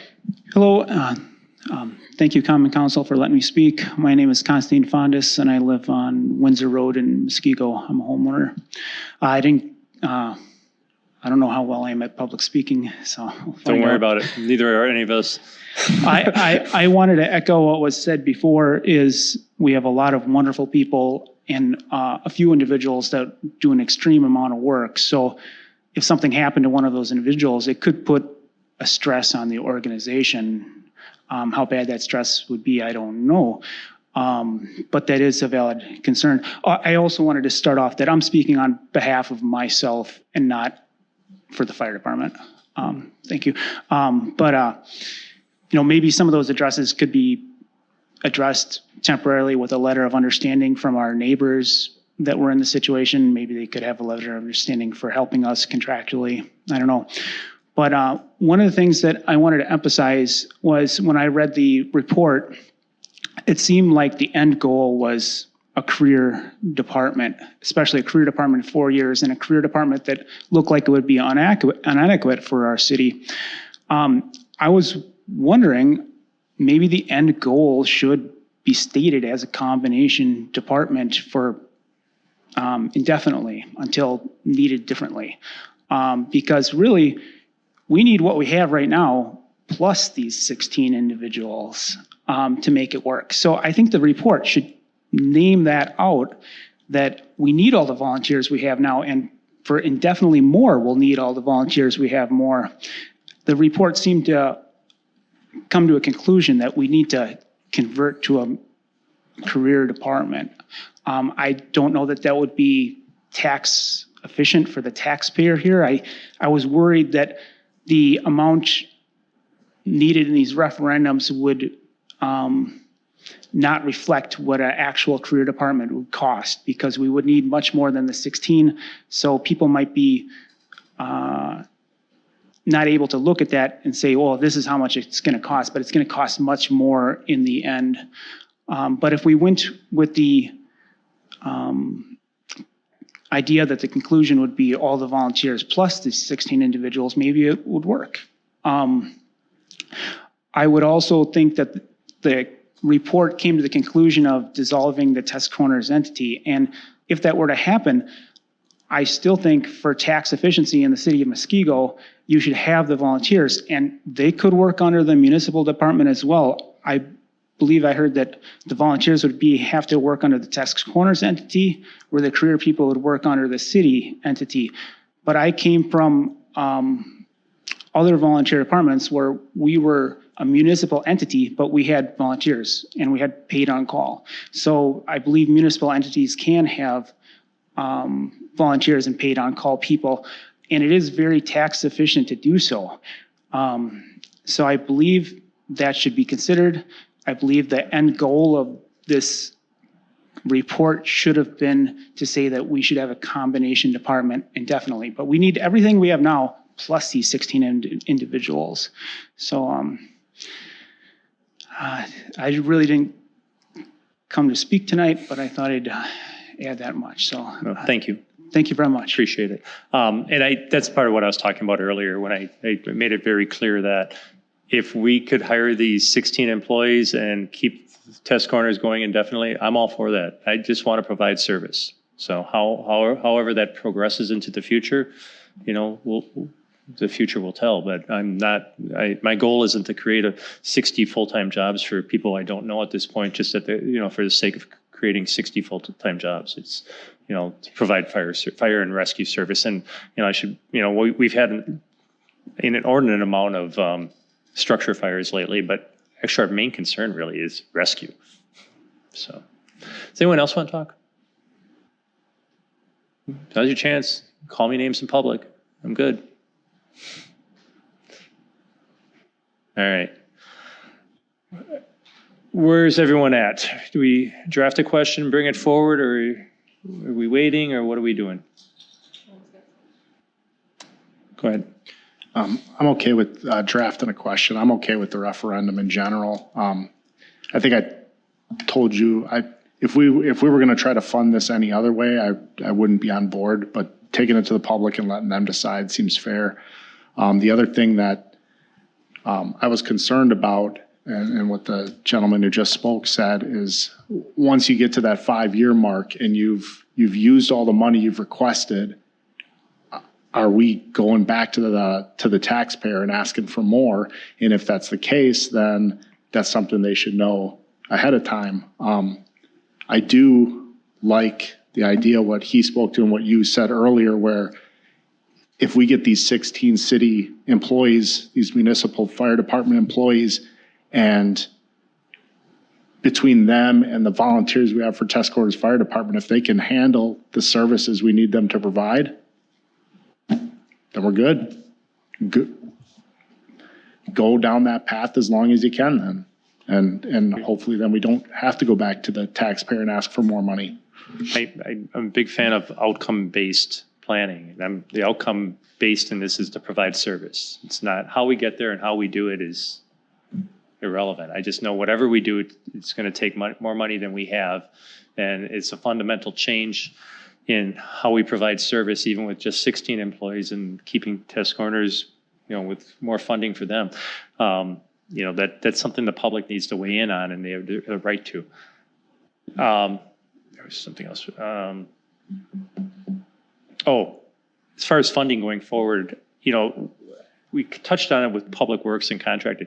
We continue and will continue to apply for like safer grants and everything else. There's federal money out there for temporary funding. They'll fund positions for like up to 3 years and up to 100% at times. So it's not like we're just going to take go to a referendum, and if we're successful and the community agrees with us, just use that. We're going to try taking that money and make it stretch as long as possible, and that there's grants and everything else that we'll be working for. We'll also be looking at, maybe it makes sense to do a joint, Franklin, Muskego Fire Department, or something like that. So, but right now we need something to start that.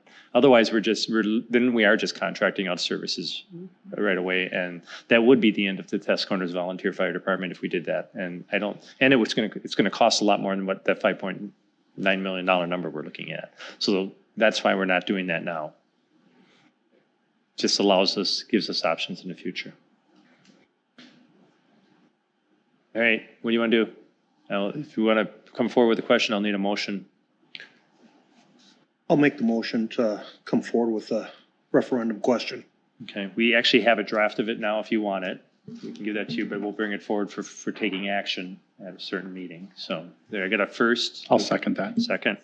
Further discussion on that. So do you want to pass out the question? Yeah, could you? So this question is worded, the state doesn't give us any flexibility besides throwing in the number. So that's why it's worded this way. It's just fill in the blanks, so it's all we can do. This could be the biggest slam dunk, and it's going to take us a while to explain this to the public, because if read a certain way, you may read this of saying, I'm asking for $5.9 million the first year, another 5.9 in addition to that the second year, and continually. That's not what's happening. This is just how the state makes us read it or word the question. So that's all going to be part of the resolution. Well, the resolution. No, it's going to be part of the education process and communications for the public of explaining what this really means. So the other thing is, we need to talk about what date we're going to be bringing this forward, when you guys can all be, and it's got to be before, it's either got to be August 12th or before. So The August 4th date worked for me. I don't know if anybody else. Does or does not? Does. Okay. Does August 4th work for everyone else? Is that Tuesday that we have the other? We have Plan Commission, yeah. So why not? So that's next Tuesday. Yep. And that's the only item. That's the only item that'll be on the agenda. So in addition to that, what else? So we have the question. I want to make sure I'm prepared and get everything you guys ask for. What else would you like me to bring forward? We'll have the this out there, which will have all the financial impact on it. I will expand that down to $1 million home, because we have, well, the new subdivision coming in. I can't imagine there's a home in there that's going to be less than $1 million when everything's done. So that's just the reality of where we are.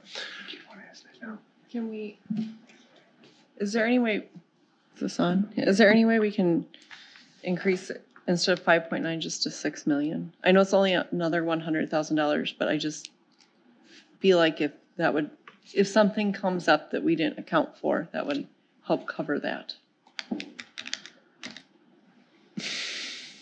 Or no? I wouldn't recommend it, but I think you asked for what you think you need, and I think the 5.9 million covers that. 6 million, going to 6 million, it's the whole $1.99 thing. I know it's a psychological thing, but I think it might have some impact on that as well. Do you have a list of your breakdown then at least? That Yes. we could, like, where on here does it tell me what? It's all. No, she didn't print that one out. I will get that to you. Yes. Yeah, if you could, because it'll only take a minute. She'll get you that breakdown. I thought it was on here. Thank Sorry. you. But we will have that in the packet as well, so the public sees it. Yeah. And anyone that's watching and wants to just, shoot me an email. I'll give you this all tonight. Alderman Wolf. This $5.9 million, that's fire, EMT, police, In Public Works. DPW, but not the DPW building? Correct. This is for operating. The building is capital. So when we get to that, we're going to have to decide how we're going to pay for that. And there's a number of things that we can talk about on that. Okay, I just want to clarify that on here, so. Yeah. No, we're strictly talking about increasing our annual operating levy. Now, we would be using this in the beginning years for some capital items, which we're allowed to do because we're asking for the increase to be used for these specific things. And the capital items that we'd be using would be for fire mainly on it. But that's in order to save us in the back end for some capital things.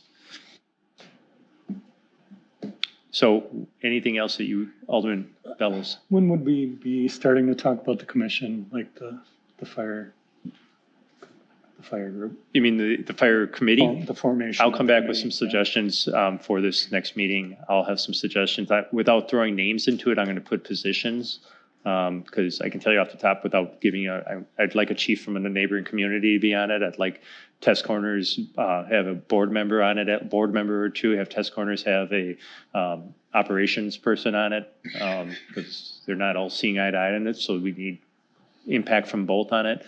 I would probably push for either our chief or our captain to be on it from the police department because they're involved in it. And there's a couple citizens that I think have some subject matter expertise that I would put on it as well. And I think that would make it up. So again, just to rehash this, it's 5.9 million. It says for each financial year going forward. But for the next 5 years, we only need 5.9 million to get this started.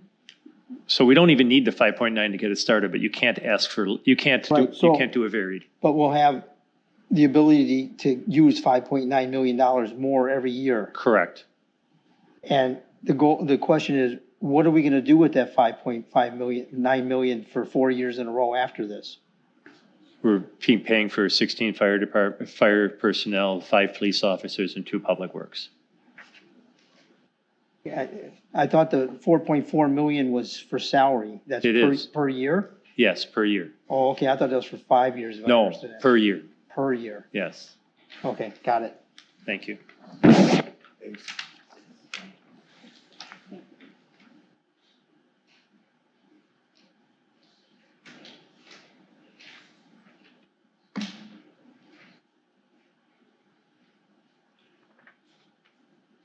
So committee break makeup.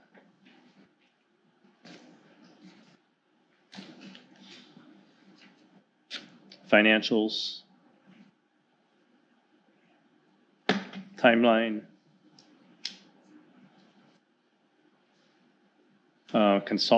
Communications consultant proposals.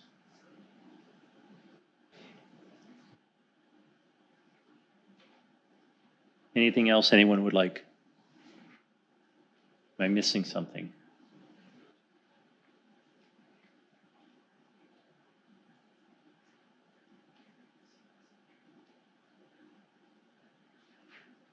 Good.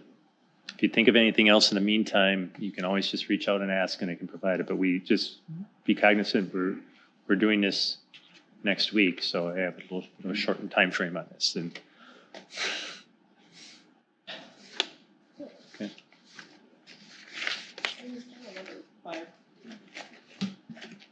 Your final number is 5966716. Correct. So, which is closer to 6 million. 99.9. Remember that?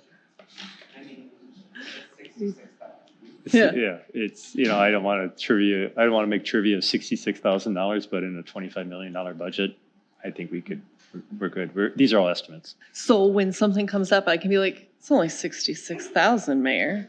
It depends what time of year. You bring that up in November and I know where my budget's at, I would agree with you. You bring it up in January and I'm going to be like, no. All right. Did somebody else have their hand up here? Yeah, Alderman Bellows. So we talked about potentially kind of tweaking, the committee would tweak the plan, right? So we have, I don't know, something to start with, right? So these salaries and numbers of members could be subject to change. Yeah, but if you're looking at it, the really only ones that are going to change, we're looking at the captain's positions they're talking about. The difference in pay from a captain to a firefighter on it, well, the person may argue that's getting the paycheck is significant, not in the overall scheme of things. So I think the numbers are good. Okay. Yes. So 4 lines from the bottom, it says less Test Corners Fire Department contract savings, and it's got a $700,000 savings, which is the amount we contract with Test Corners Fire Department every year. Yeah. But when you talk about this, you talk about giving them more money. Mm-hmm. So how are we anticipating a $700,000 savings if we plan on giving them more than $700,000? We're looking at, if you look at that line item of for 2027, the $3.2 million, that's the overall cost. But then to get to what we're actually asking for, we're netting out what the existing contract is if we do that going forward.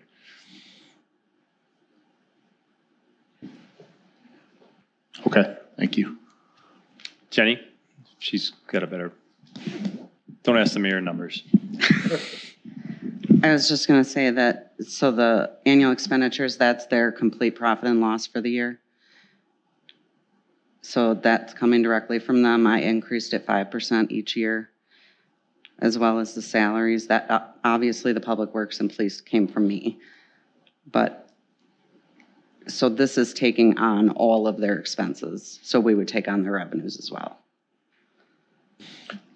There's also things within that they're doing that we should be able to do cheaper.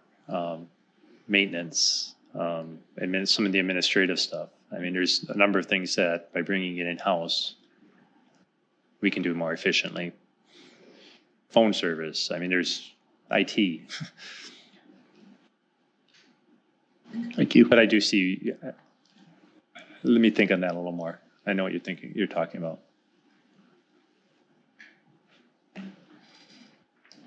Anything else? All right, like I said, if anything else comes up, so I have a motion and a second. Can you do a roll call vote for this?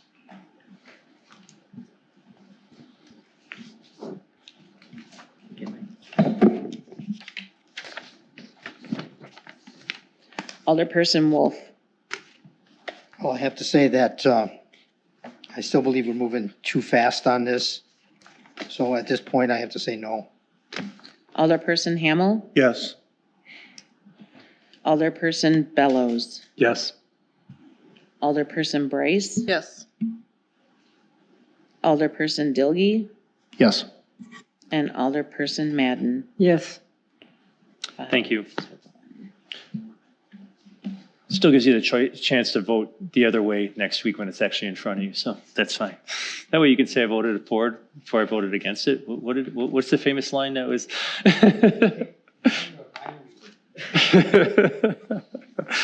All right, moving on with the agenda. And for the public, please reach out with questions and comments and input. I mean, we've never done this before. We need everyone's input on this as well, so it's welcome. Moving on with the agenda, as soon as I can find it. Can we take a 5-minute break and then we will talk about capital items? All right, so we're going to continue on with the agenda. We're starting our budget discussions tonight, and are specifically capital. So we're not going to go through all the departments tonight, but pretty much all of them except for the clerk and public works. I'm going to do the clerk. You're what? I'm going to do the clerk. Oh, all right. So we're going to do them all except for public works. So Jenny, you want to start? You should have a copy of the Yeah, thing in front of you. I printed out a book. So we're on page 5. There was one online, I guess the link for when you clicked on the calendar didn't work, but the one with the actual agenda did work. So. Are we ready? Yes. Okay. What page are So- you starting on? Page 5. So our clerk's department would like to add, Rob? Yeah. what? Is the mic on? Okay. Our clerk's department wants to add Badger books to the capital plan. She wants to be able to purchase 8 a year. She's been having some issues with crashing, along with a catastrophic failure on election day during spring of this year. So the price for 2027 is $32,505, and I do believe she said it went up 5% a year, which think is that's what she what the told me. increase was for 28 and 29. If you have any questions about it, you may have to ask Carrie. Can you explain what Badger Book is? Our Badger books are the electronic poll books that we're using, so the tablets that you see when you go to vote. I can probably wing it from here. For each polling location, there's a server. With the servers, there's generally 3 clients that are attached to that, and there might be a 4th one for the larger polling locations. As Jenny mentioned, in April in our largest districts, we had a catastrophic failure and the entire system went down. So the server crashed, and then the 4 clients that we had were no longer useful because there was nothing to go back on to use. So at that time, we had to cease the Badger book, the electronic, and then we had to go back to our paper poll books. We survived. Fortunately, the person that was there did an exceptional job, and we still balanced at the end of the night. We were getting Badger books. We're testing them now for our August election, and Jolyn takes care of that, and she had another issue today. So we don't have a resolve yet. Jake from IT has been working with her because he's IT, and we don't have a resolution and that's a client. We don't have a resolution yet. I've tried, and the warranty for them is up this summer, might even be over by now. So just for everyone watching and you guys here, when they do crash, we have paper backups, so it's not like the election, like we don't lose votes or anything like that. No. This is more for registration and, when you're Checking in for voting, but there's a paper backup on all of these. How much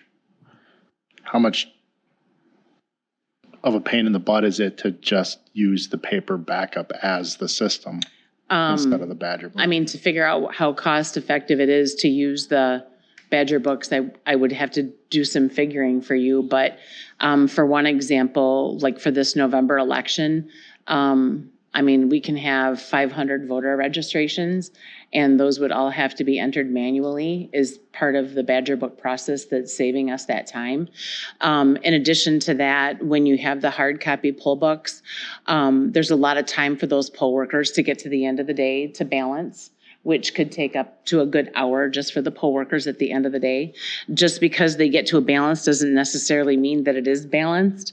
And if there were any issues with non-balancing with a paper poll book, then that can take a great deal of time to go through. When they're checking in the voters, they actually can get through the room quite quickly, as far as having to page through 2 books. When the paper poll book is used, there's 2 poll workers, and they have to find you on page, the first one finds you on page 54. Sorry, they find you on page 54. The other poll worker has to find you on page 54. Then you have to sign, and then they have to make sure they're still using that same voter number. So there's a decrease in time to get people through the line as well. What is the Badger thing? What does it do to make that process So quicker? the state has modernized the whole voting rolls and everything else. So they communicate with our Badger book, our actual computers. Then the Badger books are a computer essentially. They're not a computer on the internet or anything else. They're unhackable, but we get all the information electronically from the state. If we don't get it that way, the paper ones require a lot of input that you otherwise don't have to do. You just said you did. Well, as far as getting them. Yes. So I guess the best analogy would be an accountant could do everything on a paper, with a paper and a, spreadsheet by hand, or you can use Excel. This would be like, I'm trying to oversimplify this, but it's not a reasonable expectation in today's modern age. Plus, there's more, when people are doing things manually, there's more apps, more chances for error. That's true, but they also don't crash. They don't, but that's why they're there as a backup.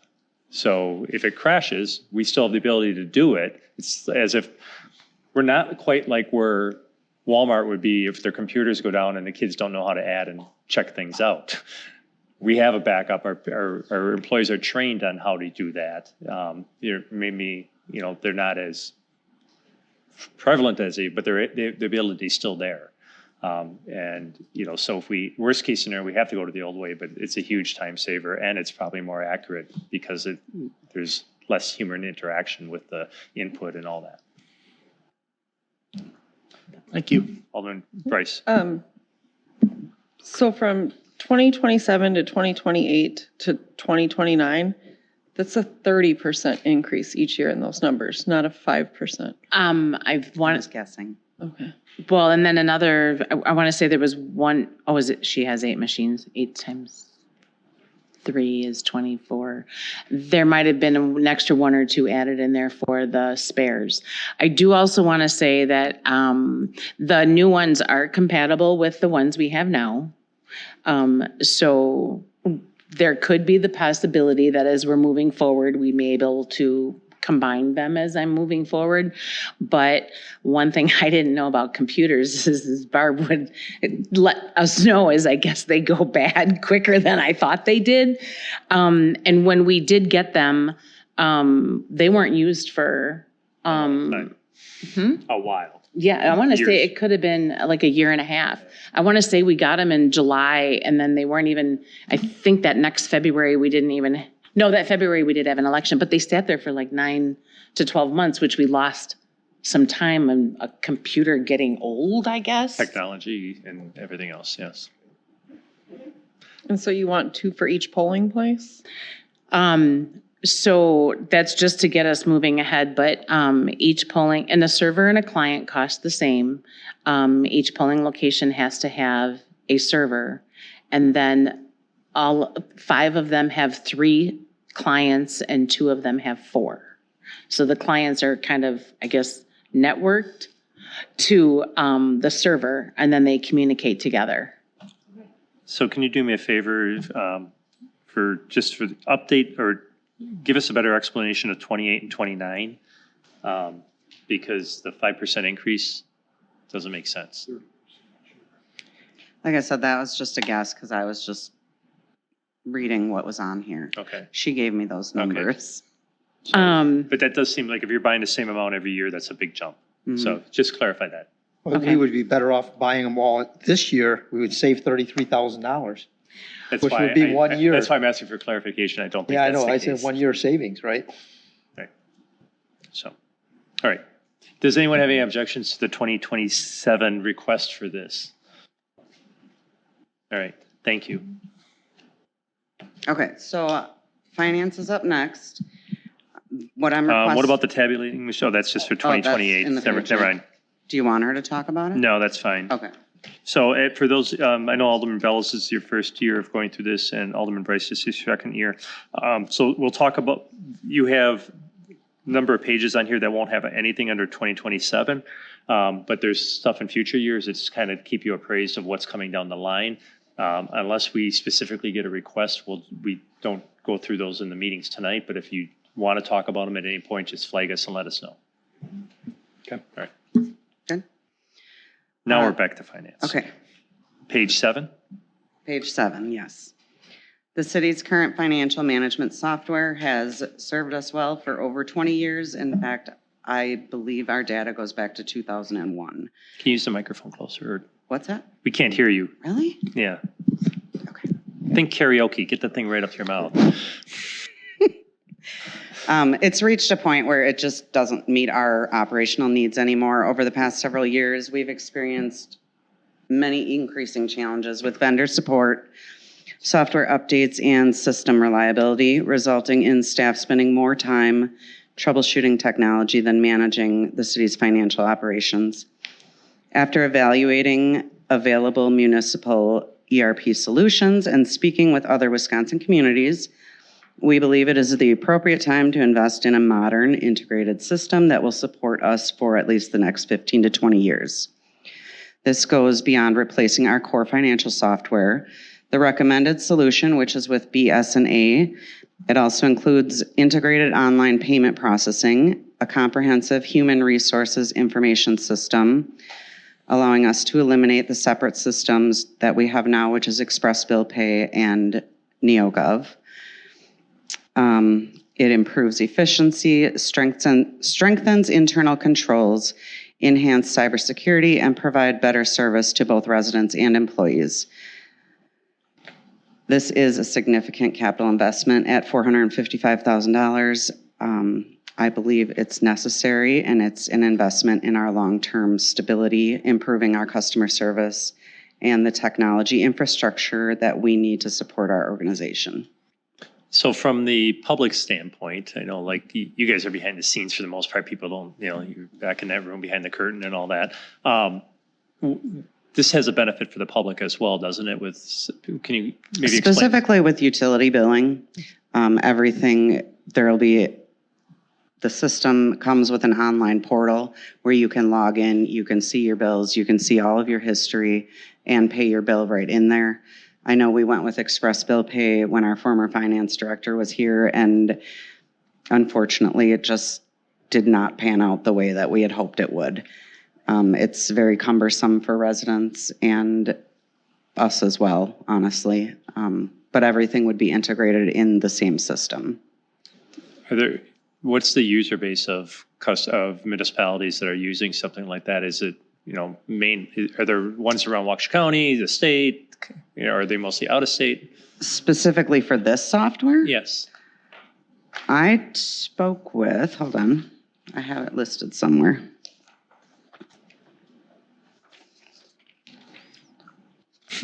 Sorry. Okay, I spoke with Greenfield, who, by the way, their finance director is our former auditor. And I don't know if any of you remember Tim Swinski when he worked here, or not worked here, audited here. But anyway, he's the finance director for Greenfield, and he highly recommended it. Cedarburg, Franklin, Muskego, Village of Butler, and Mount Pleasant.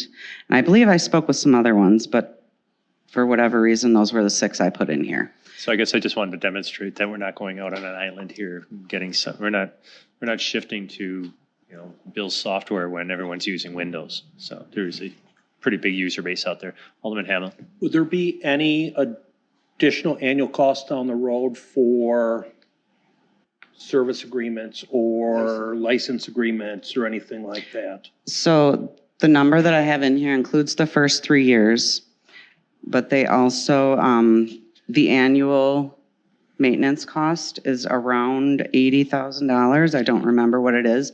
It is significantly more than we pay now with Cassell, but it is cloud-based. Unfortunately, I can't tell you a whole lot about that, but Barb can. Cloud-based just simply means that it's kept off, the data is kept off-site in these data centers that everyone's objecting to around. And it has redundant backups throughout. There's a lot of pluses to it. There is some more risk on some cloud-based that if the clouds were to get hacked, not just us, but everyone goes down and something like that. But the benefits, I think, outweigh the potential problems. Alderman Wolf. So 3 years would be 2030. Should we have a column in there for expenses? Have a what? You said like 80,000. Well, it depends how we pay for it. If we're going to put it into operating, it wouldn't show up here. Oh, it would not be in capital anymore after that. It would go into operating. That's just what's included in the initial request. Yeah, so we're capitalizing the initial cost on it, and then that'd be per year from every year after that. I mean, correct, but that goes into operating, and that would be not dollar-wise, but it's similar to what we do with our maintenance for software. And the program we have now doesn't have that. It does. It's just not it's not as expensive as this one, but we do have an annual maintenance fee for almost every software product we own. And we did demo 4 different softwares, and they all are going this way. In fact, 3 of them were higher annual fees than this one. You don't buy software anymore, you rent it, unfortunately. Alderman Dilge. Yeah, this isn't related to what she's talking about. In a technical sense, most of the items in this entire packet, you're probably going to see the funding source as landfill funds. Where is it seems like everything's funded from the landfill. Like everything, almost everything is. I get that. I'm just wondering, like, how much money's there? Like, how close are we creeping? Like, so we only use what we get. We don't ever get that information. Well, it's in the budget. It's in the budget. It fluctuates from year to year.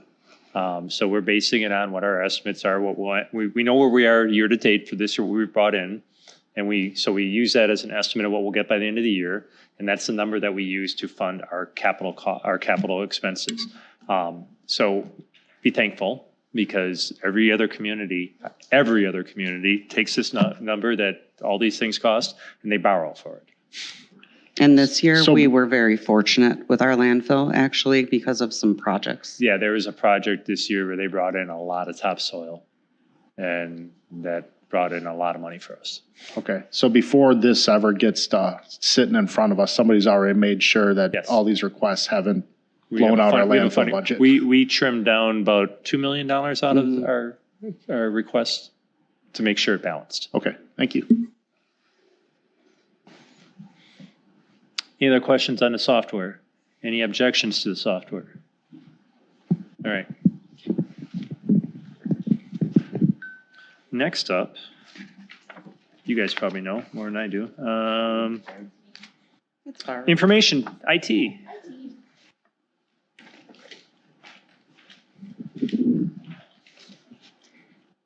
Hello. We're going to start on page 9 for my items, please. Before you go there, I know there's on page 8, it says senior taxes at 30,000 in there.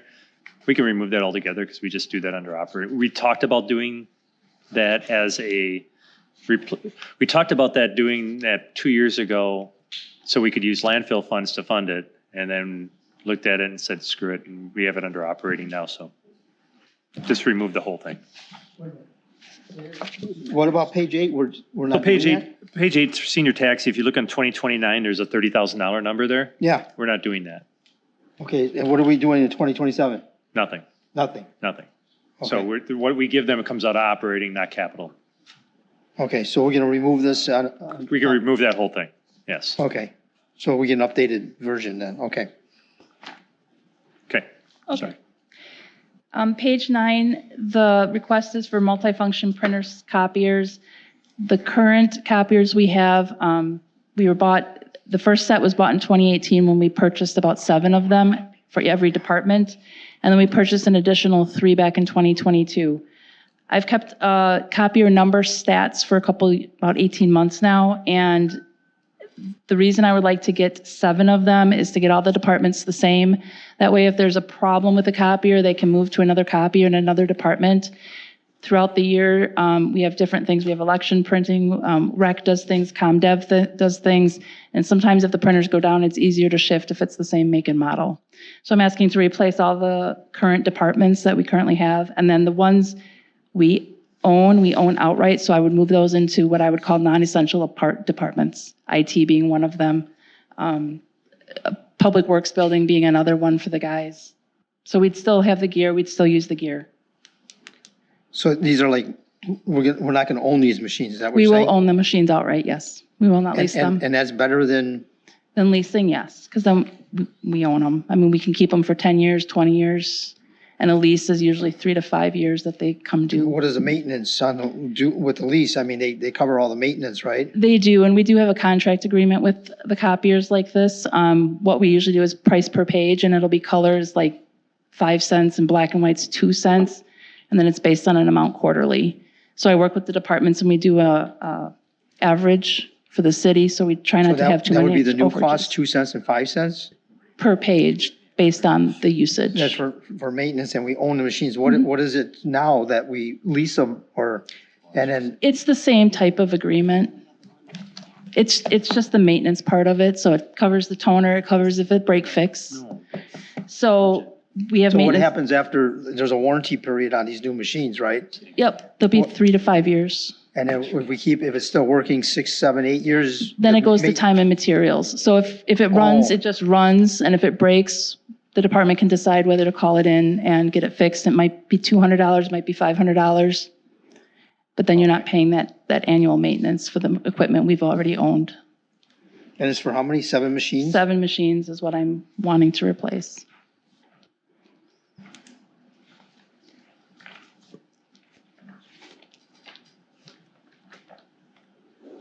Any questions? Any comments? questions? Any objections? All right. Page 10 talks about a UPS replacement. For those of you who don't know what a UPS is, it's an uninterruptible power supply. We have one at City Hall and we have one at the PD. The one at City Hall was placed in the new building in 2017. If you can believe that, it's already going to be 9 years old. And it's coming up end of life. So I'm asking for a replacement for a new UPS for City Hall. And then the City Hall UPS, I still have some life left in it, so I want to move it to the PD data room. The one in the PD was moved over from the old PD, so that is approximately 15 to 16 years old already. The UPS carries the load of the network in the event of a power failure until the generator can kick on. So that's the job. Questions? So you think it's, Chief, you think that's safe to have a 10-year-old UPS run? I mean, other than the battery, right? I mean, It's that's just a what we have to battery. take It's care a of the big battery. battery. It's a So- big battery. I mean, so we need one? I mean, it's really just a battery, right? What's the failure rate It's a on a high-tech UPS? battery, but yes. It's huge. I can take you in the data room and show you. It's probably It's like 5 feet tall. Picture car battery. Yeah. Not car battery for like your car, for like an electric car. No, Yeah. I understand, yeah. Yeah. Okay. Questions? Objections? All right, continue. Okay. Page 11 talks about firewall replacements. I'm asking for 2 for redundancy. Again, the current firewalls were placed in the building in 2019 or 17. We moved in the building. So they're coming up on 9 years old. And I would repurpose the 2 firewalls we currently have to other locations, i.e. the parks that I might need, and as a backup for the parks. Obviously, firewalls are key in security. They do go end of life. They stop getting updates, puts us at risk.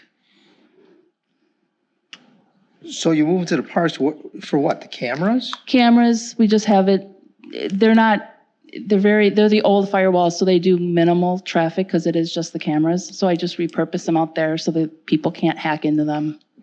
It's some protection versus none. It's not, we're not protecting all our data and everything else. You're protecting some camera feed, so not as high of a priority. Right. Yeah. Questions? Objections? All right. Yeah, quick question. You have 20,000 for next year. What is that? You got 98 this year and 20 next year. 20 would be for the ancillary firewalls at the parks that if I need it, that can always get moved down, or if I replace them with the ones here, Okay, it's so not it has nothing to needed. do with the initial firewall. Yeah. Okay, gotcha. I just had it on there as a placeholder. Page 12 is security audit penetration testing. I try and do a pen test every 3 years for the network to make sure that we're in compliance and to poke or to fill any holes that may be in our network. And I've gotten 5 quotes. I've reached out to 5 vendors for quotes. I've gotten quotes back on 3. It should come in right around 30,000 for an internal and an external penetration test for the network. Bless you. Questions? Continue. And the last one on page 13 is for City Hall infrastructure updates. This is the remaining switches. Last year we did the core switch in the data center and the stands and the storage. Again, this equipment was put in the building inception. So I'm asking to replace the switches that are in the PD that are left and City Hall in the one closet in room 110. Questions?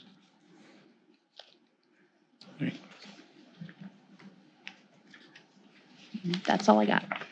All right. If you have any questions that pop in your head between now and whenever, you can always reach out to Barbara or myself on that one. Thanks. Police.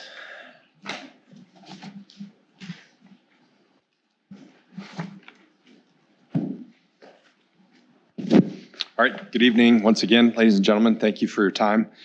If you'll notice, this is the smallest request that I've ever had in the history of me being the police chief, and that's done intentionally with a little bit of strategy. Direct your attention to page 21. That is where I'm asking for an increase. Those are increased capability in our SCIT team for night vision. We want to implement that over 2 years, and that's a combined endeavor with the entire SCIT Suburban Critical Incident Team, which is our SWAT team. Ultimately, we're going to be adding that capability to that team, which gives us a force multiplier here in Muskego. We're looking to add that for this year and then do something as well for 2028 once we roll out that program. Everything else in there for 2027 is a legacy that's already been previously approved. But let me also just point out the elephant in the room for us is in 2028. We are in the midst of, and this is 2028, so not 2027, just understand that we have earmarked at least some cash out there for radio replacements, which is going to be a hefty lift. We've talked about it before, but we did move that because we think it's going to be a 2028 project. And we have to work collaboratively with our Waukesha County partners in order to determine all the different things that are going to go on with radios. We have to get quotes. We have to try to figure that out. So that's probably where that is. Any questions on the night vision or even radios? That's 2028. Any questions? All right. That's it, Mr. Mayor. Thank you. Hold on a minute. Yep.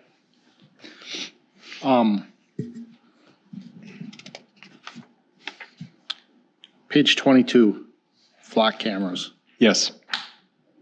somewhat controversial topic. Yes. So it looks like we've got flock spending in 27, 28, 29. Can you explain that? Yes. Last year we came to you for an increase. They are $3,000 per camera. We have grown that program. We have 9 current cameras that are implemented throughout the city of Muskego. And we are in a contract with them based upon that purchase, and so that's where that comes from. Can you explain how the process works, or at least just correct me if my understanding's wrong? So this flock system is recording every license plate of every car that passes past that camera, right? Correct. It requires an input from a police department to flag a license plate so that when that license plate would pass the camera, you guys jump into action for whatever the reason might be. Is that's accurate? That's partially if it gets put on a hot list, i.e. a law enforcement entity, much like I think I shared with you, we made an arrest of a homicide suspect. That vehicle was involved in a homicide, entered our city, and then our officers get real-time notification, and we ended up making the arrest in that particular. Right. That's a hot list. That's one of the things that we can do with that technology. I'm not at all discounting its use in real time like that. Can you explain the other uses? You said that's just one. So what? The other uses are if you have a burglary that occurred yesterday during whatever, and you have a specific vehicle description. Or a license plate, you can look back on historical records to see where that license plate, where it has been, similar to going through a toll booth in Illinois. How long is that data kept? Have to double check on the exact. 30 days. How much? 30 days. Okay. And you don't maintain that. Okay, but you would query the data. Correct. And that requires, for us at the Muskego Police Department, we provide an incident report number so that we can cross-reference it of what is the legitimate purpose of using that data. Okay, so if you suspect, if a crime occurred and you suspected a particular person, you would use that database to possibly establish whereabouts? Yes. Okay. Is there any mass surveillance implications you're concerned about with that? I'm always concerned with mass surveillance. But understand the risk reward when it comes to, trying to figure this out. Obviously here at the Muskego Police Department, we just did an audit of all of our personnel, and we made sure that we're tracking it. We have policies and systems in place to try to, use this as what it's intended, as an investigative tool. Now understanding you're going to also see on the news that there's been people that use it for nefarious purposes. We have yet to find somebody with the city of Muskego that's done that. And if so, I have zero tolerance and they'd be forwarded to the Waukesha County District Attorney's Office.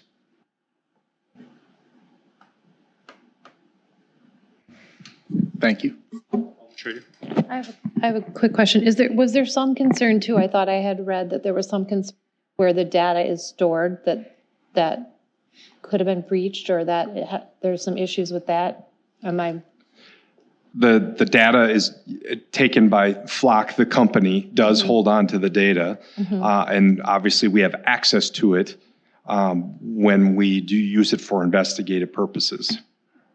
So you're not aware of any issues with where they're, again, people have been sending me articles randomly now in the last couple of weeks, and it's a big thing, like even with our sheriff's race, asking, who's for Flocks, who's not. I voted for him. I'm on the record for that. But just if there is concerns about breaching the company that holds the Flock, that is certainly a concern, I would think. So I think your question is, are you aware of any breach of Flock's system? I would have to research that and get back to you if there was a breach of any kind. It's no different than any server. Everything's hackable. You get the right person behind it, everything is. It's just a matter of how good they are.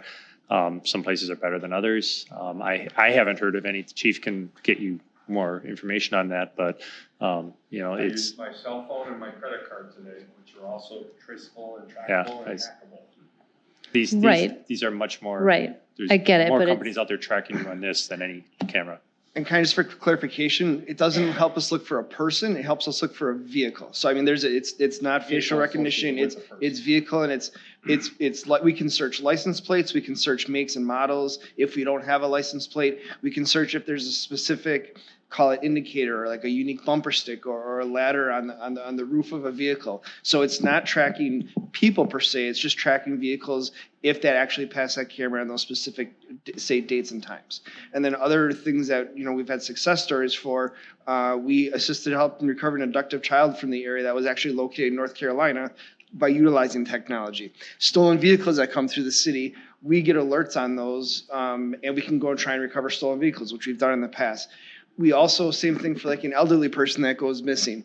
That host agency can put that information into the system, and if a missing person either from Muskego can be located somewhere else, or if a missing person, an overdue motorist comes into Muskego, we can assist those families in those jurisdictions with the safe recovery of that individual. Most of what you just talked about is it being used in real time, though, as opposed to like when you're looking for something specific, like a stolen car, somebody inputs that into the system, stolen car, so you get flagged when it comes through your jurisdiction, as opposed to just collecting a whole bunch of information and querying it later. We can also use it for retail theft investigations. So if we either have a suspect vehicle, we can search the system to see if that vehicle or anything matches that came in the area. And or if we have those repeat offenders, we can put that vehicle's information in. And when that repeat offender comes back to Walmart, it kind of alerts us, hey, this is in the community. So we can either, there may be an arrest warrant for the said individual, and or we can be a little more, call it reactive and proactive at the same time of trying to prevent any more thefts or crime occurring. Can I ask if you can just explain to the council, when officer does a query on it, what all has to be input? Can anyone just like search? Obviously anyone can just search it, but is there a trail of everyone who searched it? And how's that every work? keystroke is tracked And that's how you're identifying, individuals that have used it for nefarious purposes. But you can tell who's logged into the computer system and if they're not following policies and procedures to make sure that as in regards to an actual legitimate case, then that can be flagged and we can try to identify if that has happened. To date, we have no issues in the Muskego Police Department based upon our audit and use of this technology. Thank you. Alderman Wolf. So the moral of the story is you believe this is a safe tool or a valuable tool for the police department to use. It's kind of like a 6-man off the bench, labor saver in catching the bad guy. The vast majority of our usage for the city of Muskego are not people from the city of Muskego. To touch on your comment there, Alderman Wolf, I would think the chief would agree with me. Technology, the use of technology in police work allows us to save on staffing as well. I mean, it does assist, it allows the investigators to get more work done per investigator because they have this technology and quicker. If you recall, we were one of the last agencies in Southeast Wisconsin to get it for these very same reasons. Now, obviously, if a court case or something else comes out, we're going to follow the law and we're going to make sure that we're doing what we need to do. But I believe we've stuck with a responsible growth pattern with these. We do have 9 of them in the city of Muskego. I was always in favor of them, and actually I was probably the one that said we should have a few more. Yes, you did. I was going to bring that up, actually, just to remind you. Alderman Dilge. Just one more thing. Do you guys know of any current challenges right now to like the constitutionality of those? I think there's several that are out there, but I'm not researched enough on them or educated enough to give you the breakdown on them. Clearly, if some sort of court order comes down from a law enforcement perspective on the Fourth Amendment specifically, we would follow the guidance that we have. And obviously, here in Southeast Wisconsin, the flock camera is all across the state. Thank you. This wasn't, I shared all of your concerns that you had. I really did. I mean, it wasn't an easy sell when you first brought them up. But I will tell you that, I'm not an attorney, but I do know there's no expectation of privacy in public. And and from a business standpoint, my mind kind of works that way. If say for some reason a court ruling were to come down and say that government, because we're government, we have more restrictions, and as we should, that we couldn't do this. First thing Flock's going to do is offer cameras to anyone who wants one in their car in exchange for collecting the data. And there's no stopping that. So I'd rather have us controlling where the cameras are. And to be clear, the request that you see on there was previously approved. I'm not asking for an increase for 2027. And how many do we have? And is it like a secret where they are, or is that information you'd rather not? We'd rather not broadcast it, but there are websites you can find it. They're understanding Muskego. We have 9, and we put them in strategic locations to make sure that we hit the best amount of traffic for inbound Muskego. Thank you. They're completely visible. They're not hidden. Any other questions? Is that all you guys got? All right. Thank you. Thank you. Library. I can't hear you. What? Fire department? So the fire department, all their capital, we're going to do one of 2 things. We're either moving it off. We're waiting till after the referendum to decide what we're doing with them. There's one of their items on there, for instance, is a ambulance. They just bought an ambulance last year. I question, why do you need another one? They don't. They need one in 3 years, but they need to place the order this year to get it. But a lot of depending on what we decide with the referendum, we'll decide what we do with the capital for fire. So right now it's out of it. Okay? Yes.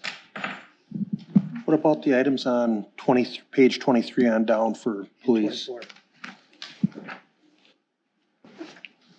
Those are all, we pre-approved those in previous years. Those are contracted. We can't, Okay. we have no option on those. Okay, thanks. How's Brittany doing? Nope. Kelsey, I don't know. How many times have I called you that? Like every third time? It's all good. I apologize. I'm still relatively new. Yeah. No, you're not. It's just, my old brain. That's all. Hello, everyone. So the library in 2027 only has one request, and that is for our roof. It will be going on 27 years old in early 2027. It is a traditional asphalt shingle roof with a few flat roof areas. Those roofs are usually anticipated to last about 25 years. So we have gotten its life out of it. I do have a few pictures and videos for you guys, things that are indicating to us that we really can't drag it out anymore. We can't push this off. So the first one we have here is an image of some rust. So our gutter system is not seamless. There is a seam every 8 feet or so. And what that is causing is leakage, which then creates rust on our downspouts. There is a little video of some water coming through. What happens then is that water pools by our foundation instead of being drained away from the library. In the grassy area, that might not be the end of the world. What also happens is it pools on our sidewalks and then creates massive icy patches that we have to attempt to keep up with in the winter months when we have all of our patrons coming through. Here is a picture of that. It's kind of hard to see, and I don't think, nope, my mouse does not show up. But you can kind of tell in the back there, the circular pattern shows that that's caused from drips coming off of the downspouts where they're not supposed to, versus like snow piling up and melting incorrectly. Our roof itself, this is an example of a flat area of our roof, but also our shingle loss that is happening. This is just one of multiple pictures I could have thrown up here, but that happens pretty regularly. This here, a few years ago, my predecessor had our gutters sealed in an attempt to find a low-cost answer to that issue. And during that process, they discovered literal buckets worth of the granules that coat those asphalt shingles. Those are meant to be that extra protective layer between the elements and our building, and they are all gone. So that's just a picture of that. We also have very aggressive ice damming happening on both our east and our west side of our building. Our east side gets it worse. This is obviously not a well-traveled part of our building. There's no sidewalk there, but we do get patrons walking down this side at all times of the year. Beyond that safety issue, that is obviously a lot of weight coming down on the old roof and also on that old gutter system, which is not good for it. This is a quick little video of a leak that happened in our staff area this past year. This is caused by, I don't know if I have it. Oh, that's the interior of the leak. So this one was caused by partially that ice damming that I was talking about, but also loose shingles. So those shingles get loose, the ice dam creeps up underneath it, and then as it melts, it comes directly into our library. This is another one that occurred just this past year.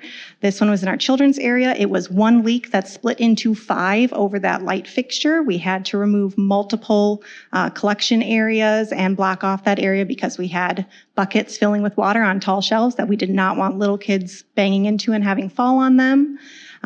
This is what causes that. So it honestly would be a little more minor if it was truly just like a trickle type of leak where we could catch it and monitor it. What tends to happen though is because we have this plastic lining underneath our insulation in our roof, the water leaks in and collects in that plastic lining until eventually it gets so heavy it bursts. So instead of just a small trickle coming in, all of a sudden we have a deluge of possibly gallons of water dropping wherever that leak was occurring. So this is an example of that burst that has happened in that plastic.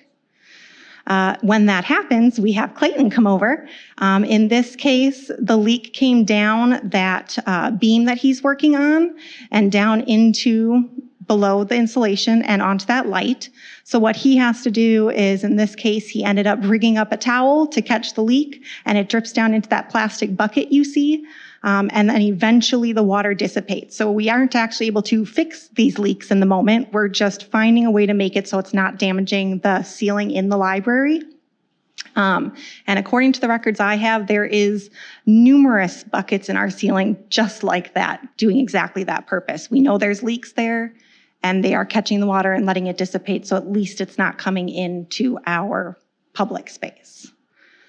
And then finally, this is just a picture of another leak in our children's area that happened this past winter. This was one of the smaller ones, actually. It burst overnight. Thankfully, it just missed part of a children's collection area. One of the bigger ones was about 5 times this size, and what you can't tell from that picture is the ground there is entirely soaked with water. If any one of these leaks I showed you had somehow, unfortunately, not been caught or had burst over a collection, that would have been thousands, if not tens of thousands of materials and shelving that would have had to have been replaced in the library. So the amount we are asking for was calculated based on 3 different quotes that were received this spring, and then they do have an inflation added onto it to account for us waiting a year to do it. Questions? I think we talked about this in the past. This was coming due. It's been on the checklist since 2021, I believe. How much did you put in for inflation? 5%. And we went with the highest estimate that we got, so we should not have to worry about going over our estimate. Any other questions? All right, that's all we got for tonight. If any questions come up on this, in the meantime, please contact the department head and they would be glad to clarify any questions. Can I get a motion to adjourn? Motion to adjourn. Who was that? Alderman Dilge, seconded by Madden. All those in favor say aye. Aye. Opposed? We're adjourned at 9:02.